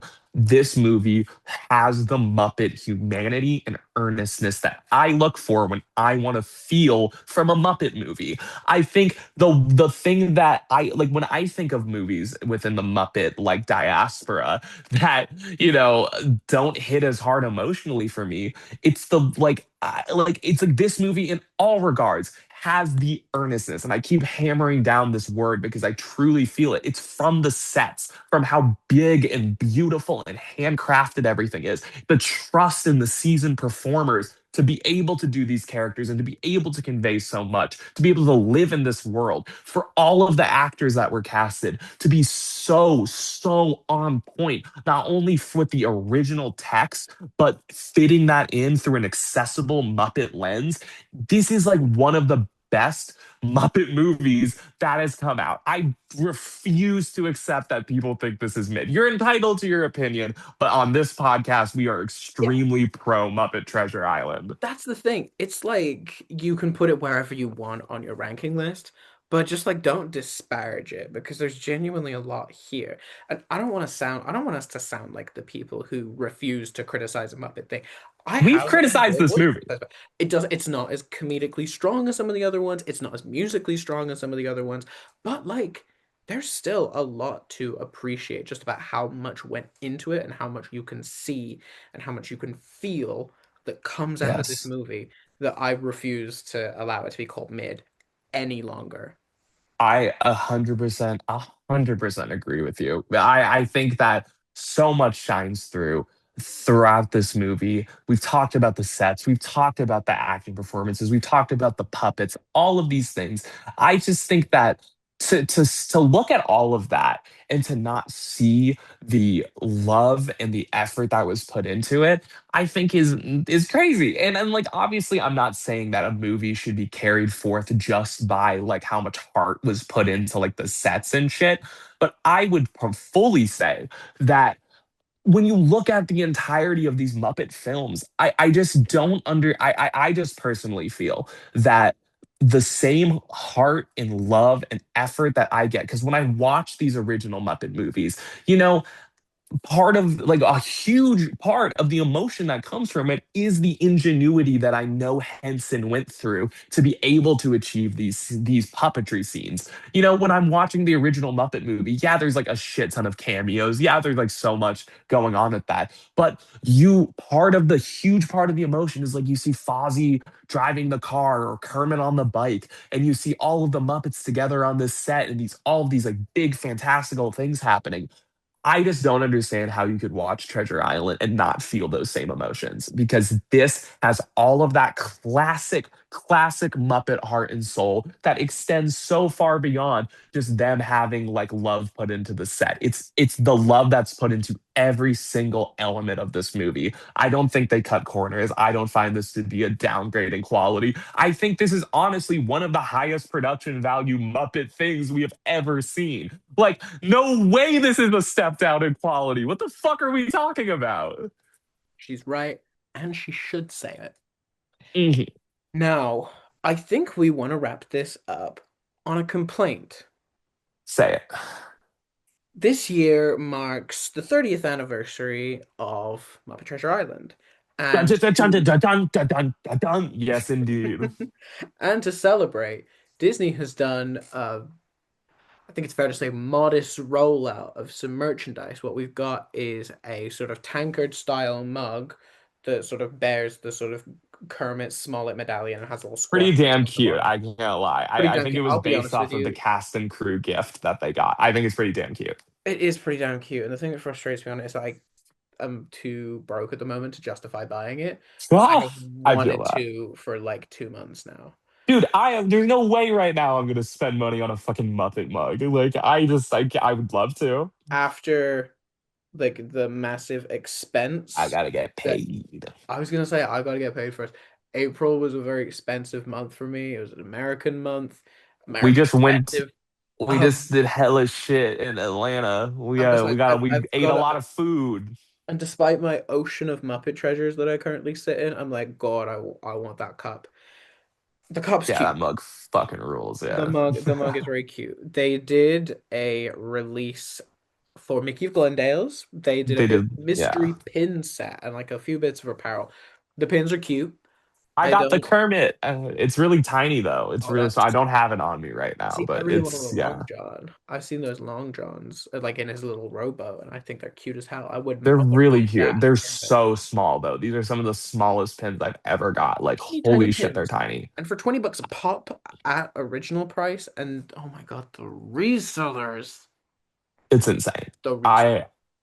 I'm happy I got my Kerm out of it, but at the same time, it's like I think that like when this movie came out, and I don't mean to base all of my discuss like we've made this whole podcast a like an in-depth discussion about the things we love about this movie, the things that we criticize about this. We've talked a lot about this. I don't ever want my opinions on a movie to be based on like merch and just like what Mhm. I think that they need to sell and whatnot. But when you compare the role, obviously this movie came out like there always is a difference in rollout when something like is originally new versus like an anniversary.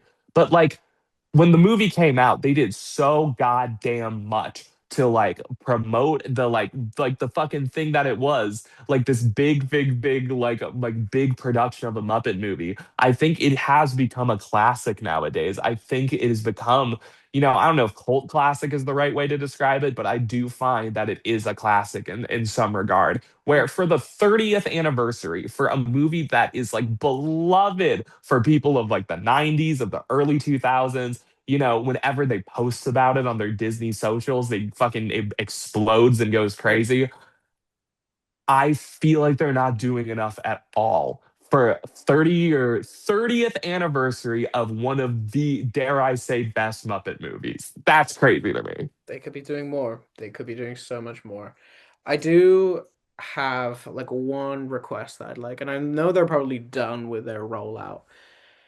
But the big request that I've got, listen, I'm a big physical media enjoyer, and I'm starting to Oh amass yeah. a small collection of a certain media form of music. Hey yo. I think we're due like a full like widespread retail release of Muppet Treasure Island soundtrack on vinyl. I A would hundred like percent a agree. vinyl record of Muppet Treasure Island. Yes, I would. The Despite the Hans fact Zimmer score, it's amazing. I'm like, see, listen, I know I criticize the soundtrack, but I'll be honest with you, I just want to listen to Professional Pirate on my record player. I don't even care. Yeah. I will get You it for know, just the two songs that I like and remember. I know I was like, oh, it's not very musically strong. I will still buy the record. well, even if I the bought the Great Muppet Caper record very recently, even though I don't think that's a very musically strong movie, just so I can listen to Happiness agree with Hotel. you. I, Like, I come actually on. agree with you. I think Caper is one of the lower ones for me in terms of music, not like in the Mhm. ranking. I think Caper's amazing, but like musically, I don't think it's as strong as a lot of others. But like, I would get that Caper vinyl if they made a fucking Muppets from Space vinyl, which is all just like Commodores and fucking all of these like funk groups and shit. Oh, That's not even there's a like CD. original Muppet songs. I'd There's a still buy CD. it. There's a CD of the soundtrack. Okay, I'm buying the shit out of that. I But like, lost out. what? I lost out on it on an eBay bid once, and I damn near set myself on fire. But like they did a re-release for Muppet Christmas Carol again, where they did like a Mhm. vinyl, where they did beautifully drawn art for Oh, the like stunning. art that I would just put up on the wall, regardless of like having this vinyl.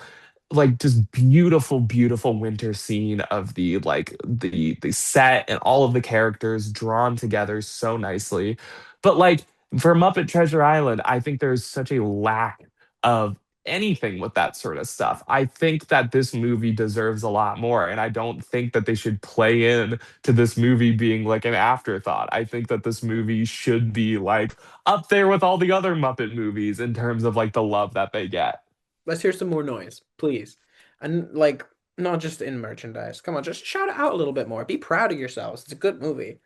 It's a great fucking movie. Like I don't like I personally think that if it's the 30th anniversary of something like this, just do a little more Disney. Like what's Yeah, going on? little pizzazz. A little Anyway, more that's the end of our pizzazz. that's the end of our complaint. Now we're just happy to Yeah, say bye-bye. There we go. I was about We've had our to say. yap, we've had our moan, and now I'm very happy to sort of send this episode to go and walk the plank, I suppose. Yeah, I was we're trying to think of something wrapping piratey. Bury this treasure, I guess. we're wrapping this fucking episode up and we're rolling up the paper of it and putting it into a little glass bottle and throwing it out to sea. See, immediately that's way better than both of mine. I'm so No, yeah, and then we're also walking the plank, and then we're eating fish. What else do pirates do? Look for gold, get scurvy, get um scurvy, get like uh, publicly executed when they get caught. gay pirate sex on the boat. No, no, there's no women. Gotta love that. But no, thank you for tuning into another episode of A Muppet Moment. Hopefully, this one won't stay in the draft for 3 more years.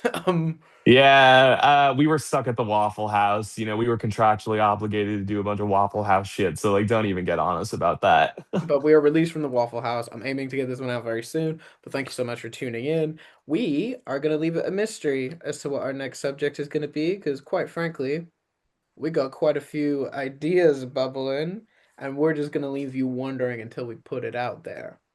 I'm excited for y'all to see. Thank you guys for having some patience with us. And we're very, very excited to get just back into the podcast. I am so ready to just dive back more into everything. This has been super fulfilling for me to do another fucking episode. Our first, I should point out before we leave here, our first Muppet movie deep dive. This is like the first time we've talked about the Muppet Show special that just came out. But we've talked about Labyrinth, we've talked about The Dark Crystal. This is the first of the Muppet movies of us that we've really fucking gotten into. That is true. That didn't even occur to me. That is true because we've not done Christmas Carol. We've not done like the closest thing that we got is Muppet Family. I don't, technically we've done like TV movies. We've not done like Yeah. feature length And movies.